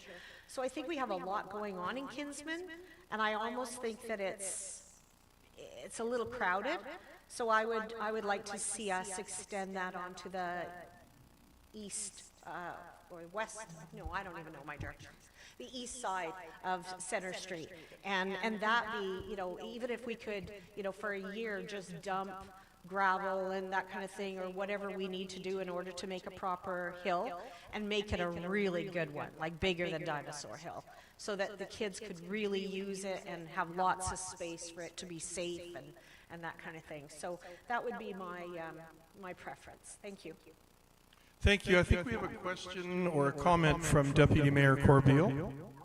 Thank you, Your Worship. This might actually be towards Councillor Peterson more. Do we know approximately or when the lodge might choose a preferred site? Because I just would hate to continue and then I'm not sure whether we would have to cancel or try and move projects or whatever else. I'm all for either site. I don't have a particular one, but it was just as he's outlined here, where it does, I guess, take up some of our park maybe projects. I was just kind of wondering if you might have a little bit of insight as to maybe a location. Your Worship? Sure. Thank you, Deputy Mayor Corbeil. So I think at this time we have been dissuaded of the idea that the lodge project will ever be a shovel-ready project. We know now that it's tied to MSI. I think that coming forward as a $52 million shovel-ready project is off the table. I don't know when we would ever see this come to fruition. It's certainly something. So I can tell you that publicly, Wheatland Housing Management Body has elected to proceed with an RFP for building plans. So not necessarily architectural plans, but definitely in the concept area. But there is no indication. Government has given us no indication of support to move forward on this build at this time, and we haven't contracted with any private agency to move forward on it. So I think that identifying it as a site as certainly is premature at this point. Wheatland Housing Management Body is still looking at every single aspect again in the community. Some others have come forward. There's no question that this is the primary site, but I don't think that we should be making any concrete plans at this point, and that it can't be the driver for the Kinsman project either. I just think that we're still years away, unfortunately, from a lodge, and I hope not more than a few years away, but we're definitely a ways out. So I don't know if that answers your question, but it's sort of the best that we can do at this point. Thank you, Councillor Peterson. Any other questions for Ethan? Oh, Ethan, you have a comment? Thank you. Yeah, just to close out what Councillor Montgomery was asking about a walkthrough. Later in the summer, once the construction site is pared down and we're less stockpile and more open area, I think that's something we can definitely do. Thank you, Ethan, and thank you for your presentation today. So sorry, just before I let you go, Ethan, what are our next steps then? Or what are you suggesting, or what is council going to be brought next? From what I've heard today, Project H sounds like something that we should continue to look at, especially if this tree grant is something that we can move over there. I've taken the comments about Project G, the Toboggan Hill, and those sort of things. Generally, until the seniors housing is a little bit more defined, I think moving forward on a lot of these things is premature. If there is something that council wants me to look at specifically, please say so, but from what I heard, Project H seems to be the common theme, and then parking lot less so, but future considerations would have to be taken into account. Okay, thank you. And just before I go to Councillor Montgomery, I want to thank Councillors Peterson and Cox for all their work on wheatland housing. You folks, especially you, Denise, have put in so much effort and energy into trying to find a solution to getting our seniors a really nice place that they can live in and age with grace. And Councillor Cox has been working with you as well on that. And I want to thank Councillor Montgomery for your work on getting the tree grant, because that could go a long way in beautifying that green space. And you had a comment, Councillor Montgomery. I guess just as far as like Project E goes, I would like to work with administration, if that's fine with you, James, just to maybe fine-tune an estimate for that, and then I can present that to council at some point in the future. Thank you. Thank you very much, and thank you, Ethan. And that brings us to item 8.4, the municipal offices reopening, and I believe Tracy, you're speaking to this. Welcome, Tracy Simpson. We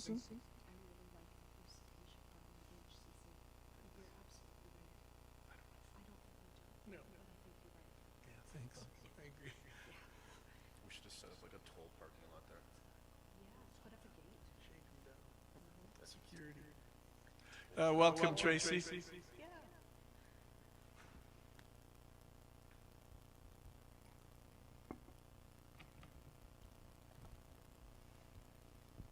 Thank you, Your Worship. So today we're presenting on our plans to reopen our municipal offices. As Council knows, they've been closed since about middle of March, when the pandemic started to ramp up in this area. We have been offering many services with our staff working from home. So very few services have been interrupted, except for the obvious ones with the front counter that we couldn't provide. And so we're looking to start planning a re-entry of our staff and a reopening to the public in a way that follows all the guidelines that are still in place from the government. So the reopening plan has changed slightly since we submitted the report last week, which is shocking, I know. We're actually going to be offering a kind of soft opening to the municipal office starting next Tuesday. We're going to try and open the front counter for 4 hours a day to accommodate some of the residents who are looking to pay their taxes in person, and then we'll be rolling the rest of the plan as is as you can see in the report. Some of the things that I just wanted to highlight is we're going to still be encouraging people to access as many of our services either online or over the phone. We're going to be discouraging the use of cash, as it's just a less safe way of payment, but we will be accepting cash at the counter with heightened PPE for our employees. And we'll also be offering a seniors-only hour at the beginning of every year to just provide a safe space for some of our more vulnerable populations, and allowing them a more comfortable time for them to access our counter. We're going to be implementing a number of different safety protocols, including barriers on all of our counters at the planning department and FCSS. We're going to be changing a lot of the protocols for the staff on the back end around traffic patterns and meetings and access to the kitchen, and how we take kind of social time in the office on breaks. We're going to be enhancing our cleaning protocols with our cleaning staff, as well as having a greeter and wellness technician at the front of the town hall as well as the FCSS office to ensure that we're doing fit-for-duty checks with employees, wellness checks for visitors, helping manage that traffic flow and capacity, and making sure people are feeling safe when they're entering the building. So there's a lot more details in the report there, but I won't speak to all of them, and I can just open it up to questions from council. Thank you, Tracy. Questions from council? Councillor Montgomery. Thank you, Your Worship. So I guess one question I had, and there was like some sample posters that were in the report, and one of them, and I've seen this before, but one of them, you know, mentions like if a close, do not enter if a close contact has had COVID-19. I feel like the posters should also specify like a timeline for, like, you know, if somebody had COVID 6 months ago, for instance, like that's, you know, probably fine. And I understand, I don't think those are your posters, so. We're using all the posters provided by the government of Alberta, and so they're not really within our ability to change, but we can provide that kind of messaging with the greeter at the front for sure. Okay.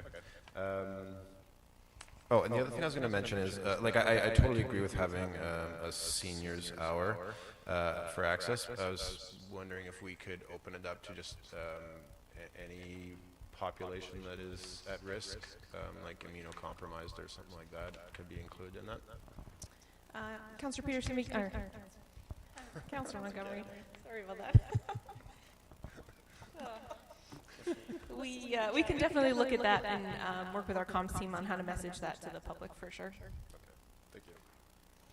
Thank you. Councillor Bauer? Thank you, Worship. Tracy, I would like to know how does the library fit into this opening plan? I understand that we, as a town, are responsible for the building. The library has come to Councillor Montgomery and I, the director, the president of the library board, and said that they need assistance with making both doors, the indoor and the outdoor, handicapped accessible and having that one touch open and close so that they can have one exit and one entrance to be able to comply with AHS rules to keep people separated. Would that be our responsibility, and is that something that can come out of the ECC budget, or funds can be directed to that, or how can I go back to them and help them with this situation? So Councillor Bauer, the best thing to do, and they've already done this actually, is to connect with Mark Pretzlaff, who's responsible for that building, and he can help coordinate whatever that looks like.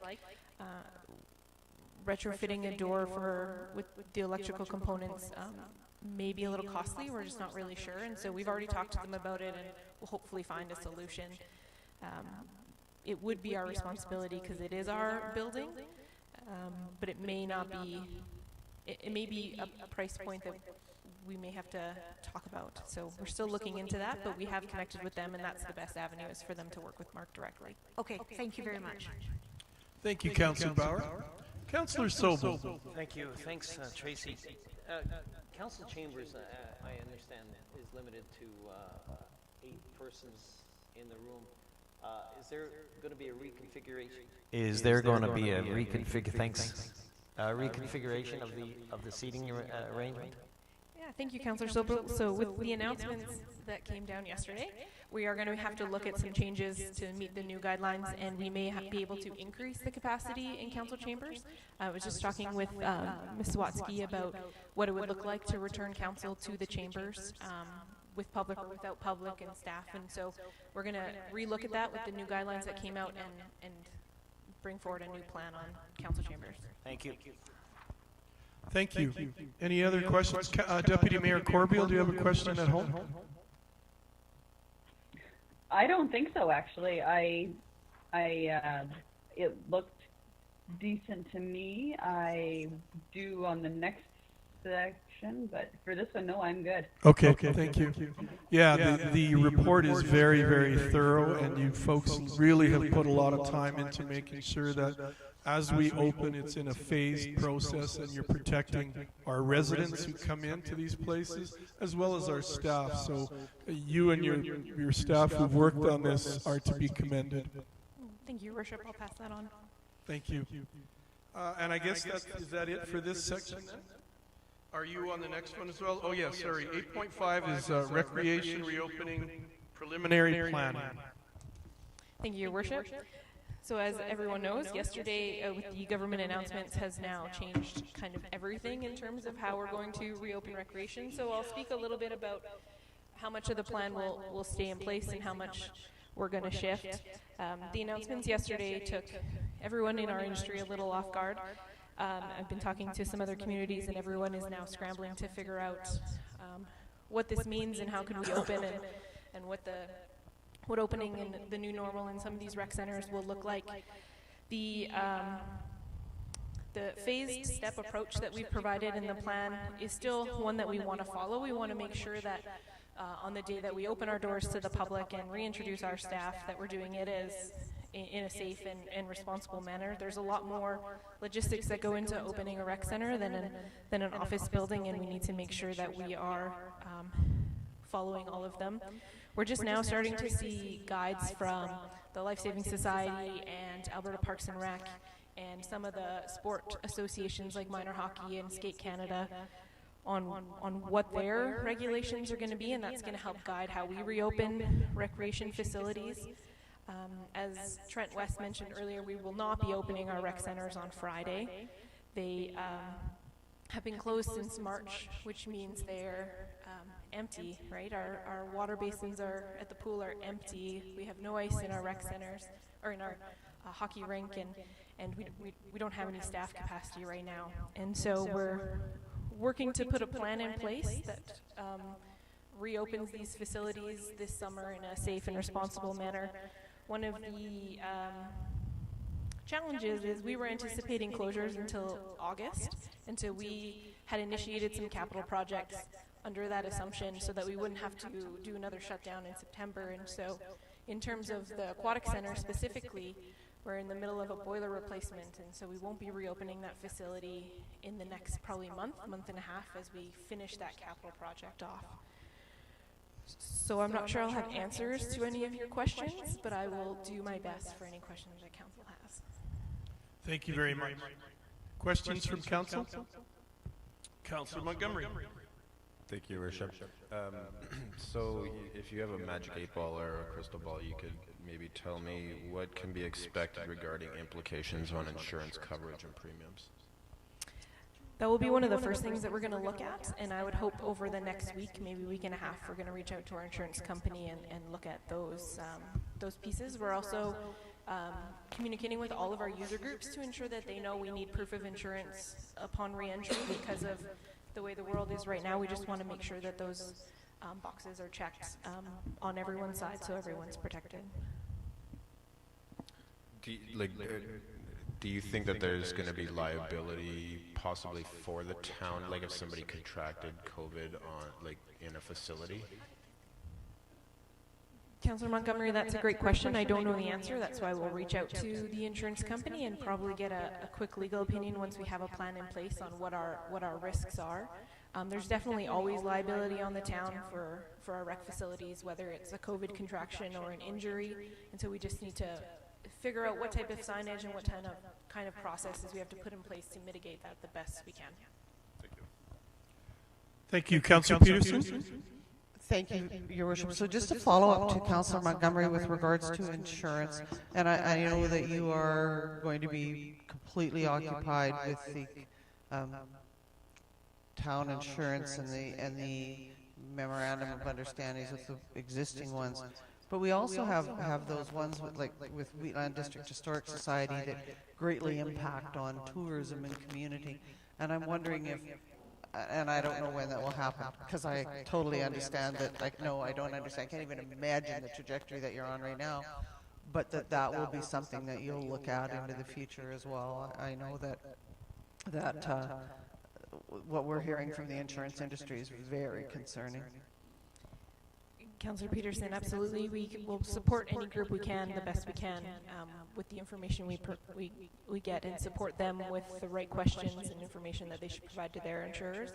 But just like after any emergency, I know CAO Thackeray went through it with the flood. The insurance company kind of escalates, and it takes more than just Strathmore, but it takes the whole industries to try and help bring it back down to some realistic limitations. Thank you. Thank you very much. Deputy Mayor Corbeil, you have something at home? Yes, Your Worship. Thank you very much. I know and I completely understand that everything is going to take time. The only thing that I would maybe like to see is just that communication right off the bat, letting people know, this is going to take time, and you know the priorities are going to be maybe this, just as an example or whatever. Like I know that we're going to get like a lot of push for the spray park, the fall diamonds, all the outside spaces that people would like to use in this kind of weather, and maybe just go from there. I have no issues with the pool being down for a month and a half, as long as we communicate that so that people understand, you know, I guess where we are. I imagine we are going to have our hands full for many weeks. You know, when we think that we have until August for some of these facilities and it's sprung in 3 days, that's just not realistic. And I really hope that the community understands that and works with us to open these up safely. Thank you. Thank you, Deputy Mayor Corbeil. So we are working with the comms team to have a message out, hopefully later today, on many of the things that you just mentioned, that it's going to take time and there's lots of things for us to look at before we can reopen. We're also talking closely with our user groups to make sure that they understand. We've already gotten lots and lots of questions. The pool this morning, the phone just blew up with people wanting to know if they can come swim on Friday. So it's excited that people are excited to return, and we just want to make sure that it's really safe and realistic when they do. So we will definitely get lots of messaging out, and we will see that very shortly. And it'll be really good to have water in the pool so that you can swim. It's very sad to see. Yeah. I just have one last question. Councillor Peters. So I'm sure that you must be in communication with the schools, as our mayor referenced earlier. They certainly have a lot of questions, and so do you know in the midst of our ECC if there have been any directives from Alberta Education? I know everybody is looking, but not seeing this. Councillor Peterson, I don't know. It's not something I would have probably paid that much attention to, as it would be outside my scope, but we can definitely look into it. I know we've been in the sports center facility specifically, we've been meeting with the principal there ongoing and trying to figure out what that looks like, and he seems as lost as the rest of us. Okay. I know in the announcement it says schools are opening in September, but I don't think anyone knows what that means. I guess what really brought to mind, first of all, Deputy Mayor Corbeil has really educated me just in terms of thinking about those minute details, such as, you know, the exhaustive list you put together for the town office. You extrapolate that into a school or into a recreation center, it's mind-boggling. And the reason that this has brought huge concern to me was a statement that was made by a doctor on the news last night following Dr. Hinshaw's comments from the Children's Hospital in Calgary, saying that Alberta was somewhat of an anomaly because 15% of the COVID cases in Alberta were with children. And when you think about the numbers of children that were tested versus the numbers of children that have tested positive, and thinking about opening up large areas with concentrated with children, it was the first time that enormity really came home to me. And of course we're seeing some significant severity, even though they're very small, with infections in children. So, Councillor Peterson, I do know from more of a personal connection that the schools have been, or Alberta Education has sent out surveys to parents asking them kind of where their comfort zone is going to be with returning kids. So I assume they're going to be taking that information and helping guide it. I know my sisters have filled out those surveys and been able to provide their feedback. thank you. Thank you, Councillor Peters. No further questions from Council? Thank you for your report, Tracy, and best of luck as you move forward with all these massive decisions and meetings. That brings us to item 8.6, Marigold Library documents. And I believe Council has had the documents. You've probably been reading them, checking out the information and updates from Marigold. So are there any, do we have we don't have an actual representative from Marigold, but any comments or questions from Council in general on the report? Seeing none, then all we need, I guess, is a motion to come out of in camera. So should we wait to the end of the meeting, Your Worship, to do that, to rise and report, to move the Schedule C, or should we do it now? But should we do it now or wait till the end of the meeting? Because I noticed that throughout this meeting there are opportunities to move the ECC report and all the other subsequent reports. So should we do it all at once? I guess that's what I'm asking, Your Worship.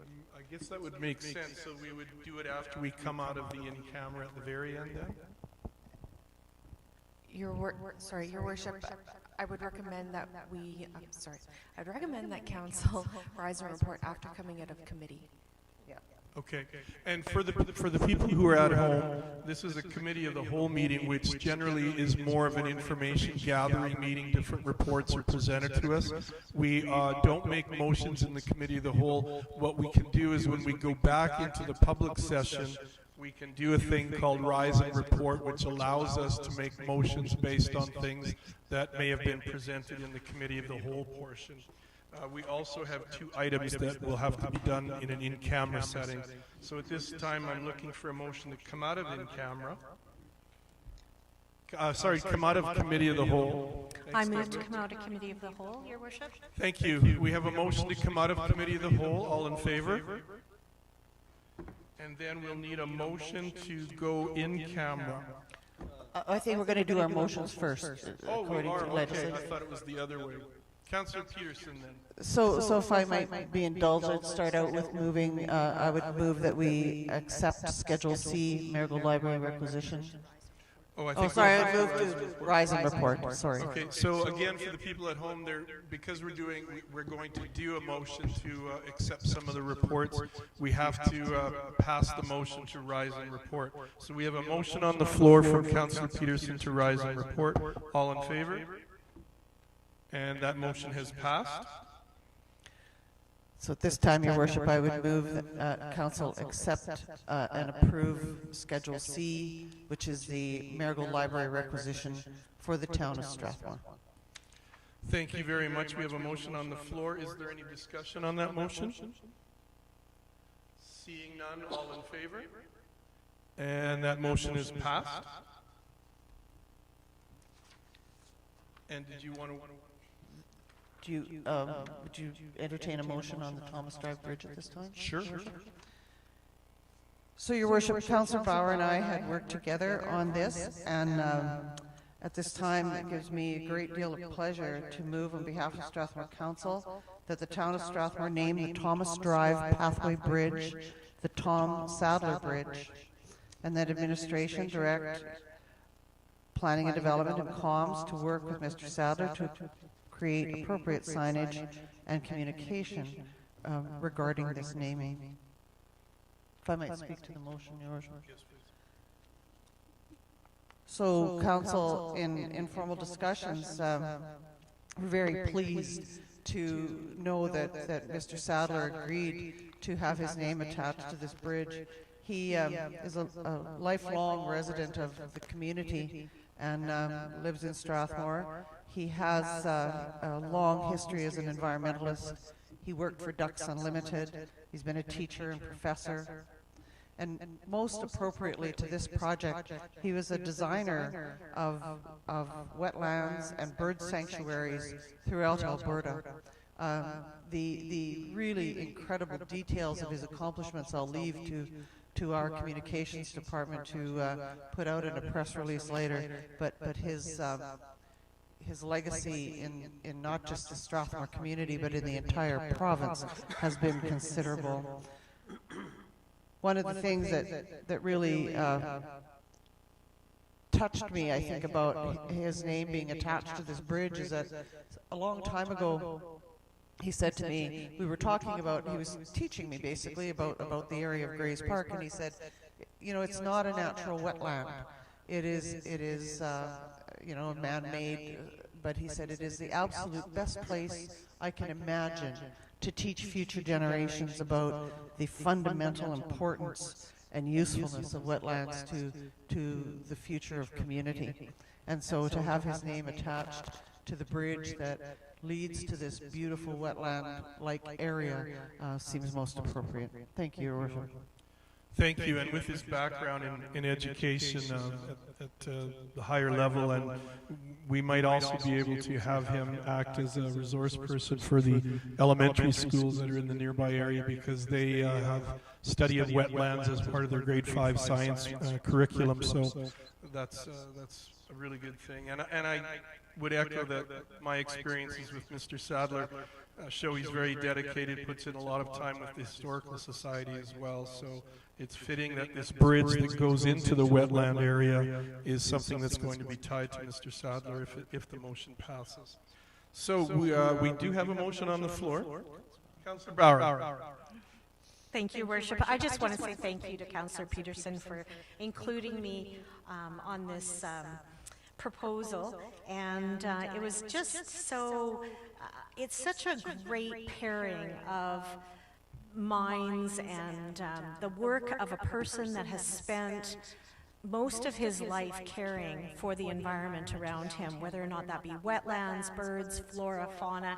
And I just see that beautiful bridge that his administration just chose such a unique color and spot for that bridge that it really opens up into this. If it's not a wetland, it's certainly a migratory stop for many birds on their journeys north and south. And I've seen pelicans and varieties of ducks, loons, herons, foxes, coyotes, just for so many skunks. That one scared me. Over the years that I've been here, I really think that this is just such a jewel, and I couldn't think of a better person to have been chosen for this honor of being able to be attached to that space.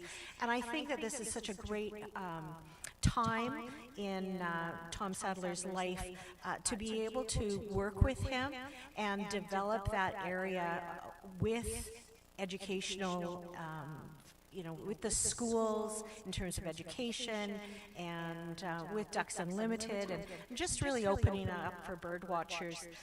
Now with the bridge, it makes it so much more accessible, and I just wanted to say that this is, it's going to be really just so meaningful to go through and present this to Tom in the future.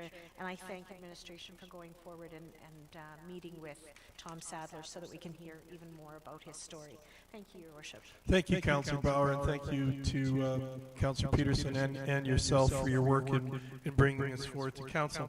So we have a motion on the floor regarding the bridge to be named the Tom Sadler Bridge. All in favor?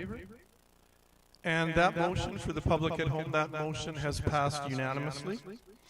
Now, if I could ask Administration Jennifer, now that we're in the rise and report phase, are there any other things that we have to move to accept? And Councillor Sobel? Yeah, Your Worship, I'd like to, under rise and report, I'd like to make a motion in regards to Mr. West's, the Director of Emergency Management's report, and I move that Council receive his oral presentation and documentation provided and handed out as information for Council.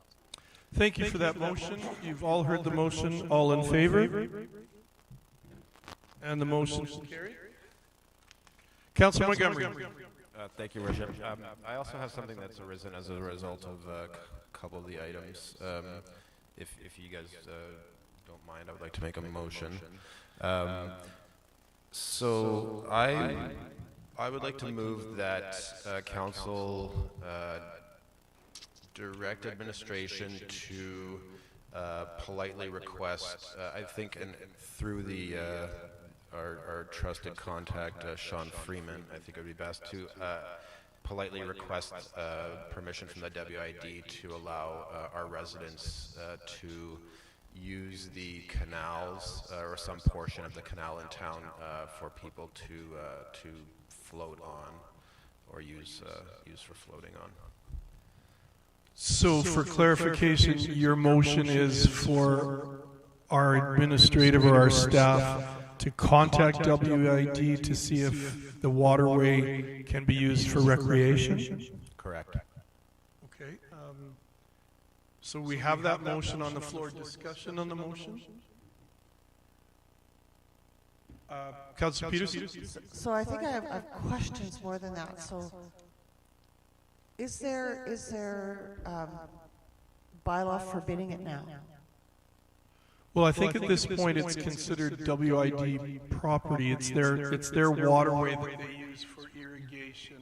So they have control over it. I think Councillor Montgomery's motion concerns asking permission or having staff reach out to the WID to ask permission for its use for recreation purposes. James Thackeray, did you want to weigh in? Yes, thank you, Your Worship. Through the chair, yes, council is free to ask and write a letter to the WID to make their request. I should mention that the WID does not consider this a recreational waterway, and I don't believe that is that's their purpose. And so there's no harm in asking, but I'm not sure that we'll get we won't get a positive response.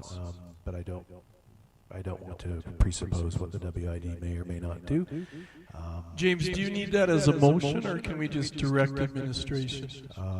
Well, I would prefer it if you wish as a motion. Okay. I mean, we can just ask, but I'm pretty sure that it would be in conflict with their mandate, which is to be purveyors of water for irrigation and other purposes. Thank you. Okay. Councillor Bauer. I very much support Councillor Montgomery's idea of having this as a potential recreation space. I would like to propose that perhaps we initiate discussions with WID from the point of view that perhaps this could be a pilot project in Strathmore. There are parts of the WID canal just west, or pardon me, east of, I really don't know my directions, east of Chestermere, along the pathway that goes into Calgary, that I have seen kayakers and other people using flotation devices in the canal. So I do know that it is sanctioned on parts of the WID canal, just never really sanctioned in Strathmore. However, I have seen kayakers on our waterways, and just probably asking for permission after the fact rather than before.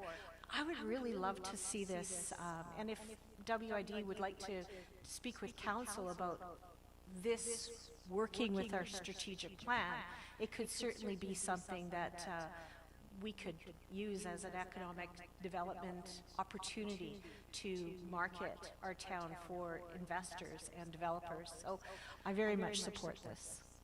Thank you for that. So if I could, Councillor Montgomery, or could I get the motion read back just so that I understand the wording of it a bit more?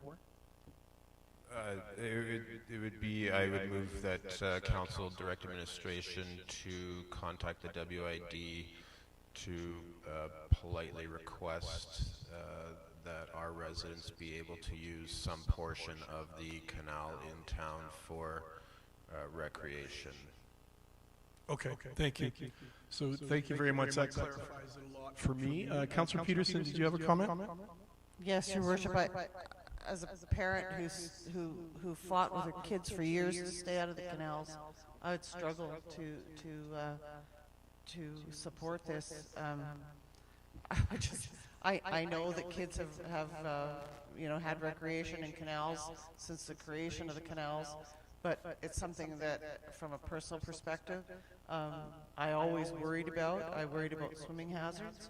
I worried about lack of supervision. I worry about infections from both human and animal feces, and from naturally occurring microorganisms, and from the pollutions that occur from fertilizers and herbicides.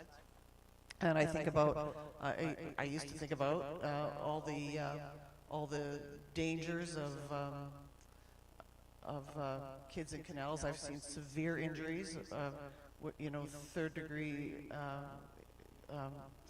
cuts from broken glass in the areas, and I just, the water would have to be checked all the time for safety. The WID would assume huge liability for this. So, you know, having a discussion with them about sections of it, I guess I'm not terribly opposed to, but as far as recreating on the canals, I just have this shocking memory of going to find my sons who were tubing in the canals and hearing a local kid yell, "Dead cow," and everybody jumped out of the canal as the dead cow floated by, and other such things. So, yes, I am not in favor of the motion, Your Worship. Thank you. Deputy Mayor Corbeil, did you have any comments at home? I don't have any comments. We used to swim in the canal up from Mom and Dad's house, and we lived east of town. I don't know if it was allowed or not, but it's something that we did. I can understand Councillor Peterson's concerns. I think it would be up to WID whether they want to assume that or not. And I would hope parents would supervise their children, but that doesn't always happen. I guess we'll see, but thank you. Thank you. My only comment would be, to me, the motion is to have administration ask WID whether or not they would approve this. So I'm okay with a motion to reach out to them. It falls on WID's shoulders as it is their irrigation waterway. Any other comments? Seeing none, I'll call the motion. All in favor of the motion? We have 3 in favor, 4 in favor, opposed? So the motion has passed, and administration, you'll be directed, or you're obviously directed then to just seek out and reach out to WID regarding the use of it for recreation. Anything else for Rise and Report in that phase concerning any of the other reports? Councillor Montgomery? I have a procedural question, and that is, I noticed in our procedure bylaw, or I believe it's the bylaw, it references something to do with, in order to have a meeting out of the council chambers, that council has to pass a resolution. I wonder what effect that has on, since we haven't actually passed any resolutions to have any meetings outside of the council chambers. I'm curious what effect that has on anything that's happened since we've moved out of council chambers. Thank you. Any response from Legislative Services? Jennifer? So, Councillor Montgomery, yes, absolutely. Council should have passed a bylaw, or no, passed a resolution to hold their meetings outside of council chambers.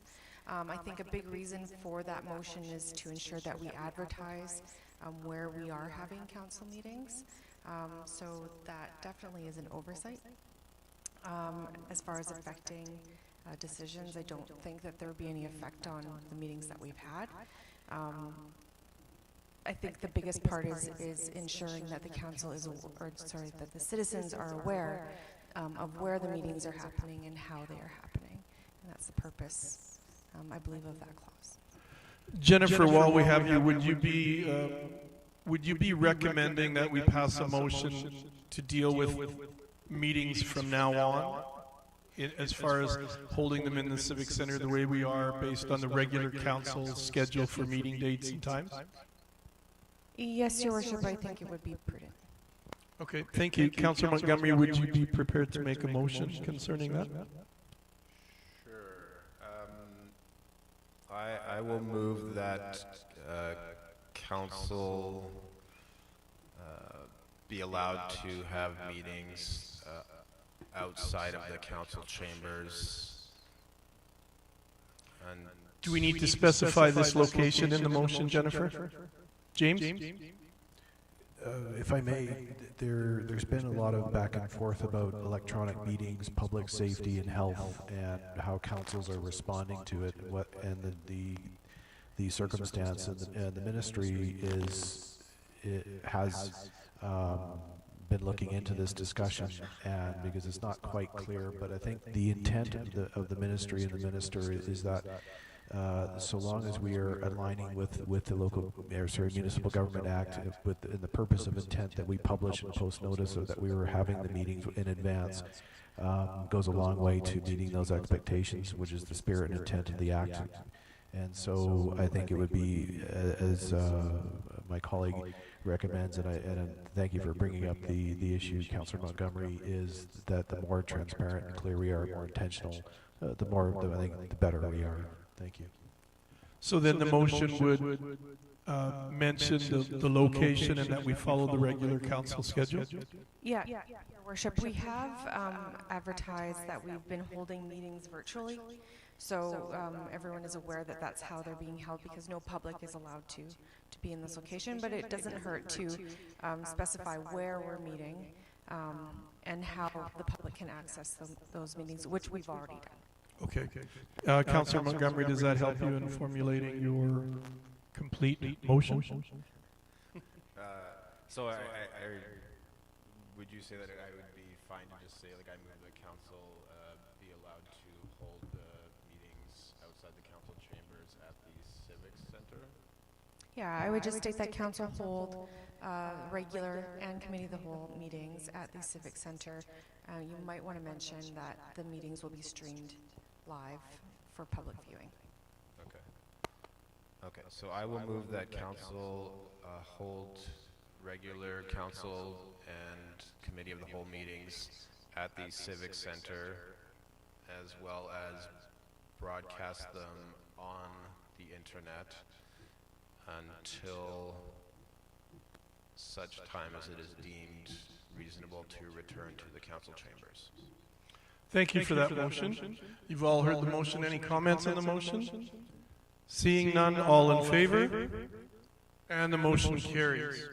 Are there any other items as far as rising report that we need to make motions on accepting reports or anything? Seeing none, then we have no urgent business as of item 9. Deborah, on item 10, do we have any administrative inquiries today? Yes, Your Worship. We do have one administrative inquiry from Councillor Montgomery, and I apologize ahead of time. This was missed last month. His inquiry is, can administration please produce a graph showing the operating reserves as a % of the budget for the last 10 years, as well as one for capital for the same time frame? Okay, thank you, Deborah. And that'll be coming to us at another time then? Yes, Your Worship. Thank you. So at this point, I'm looking for a motion to go in camera. Councillor Sobel? So move. Thank you. We have a motion to go in camera at 11:25 a.m. All in favor?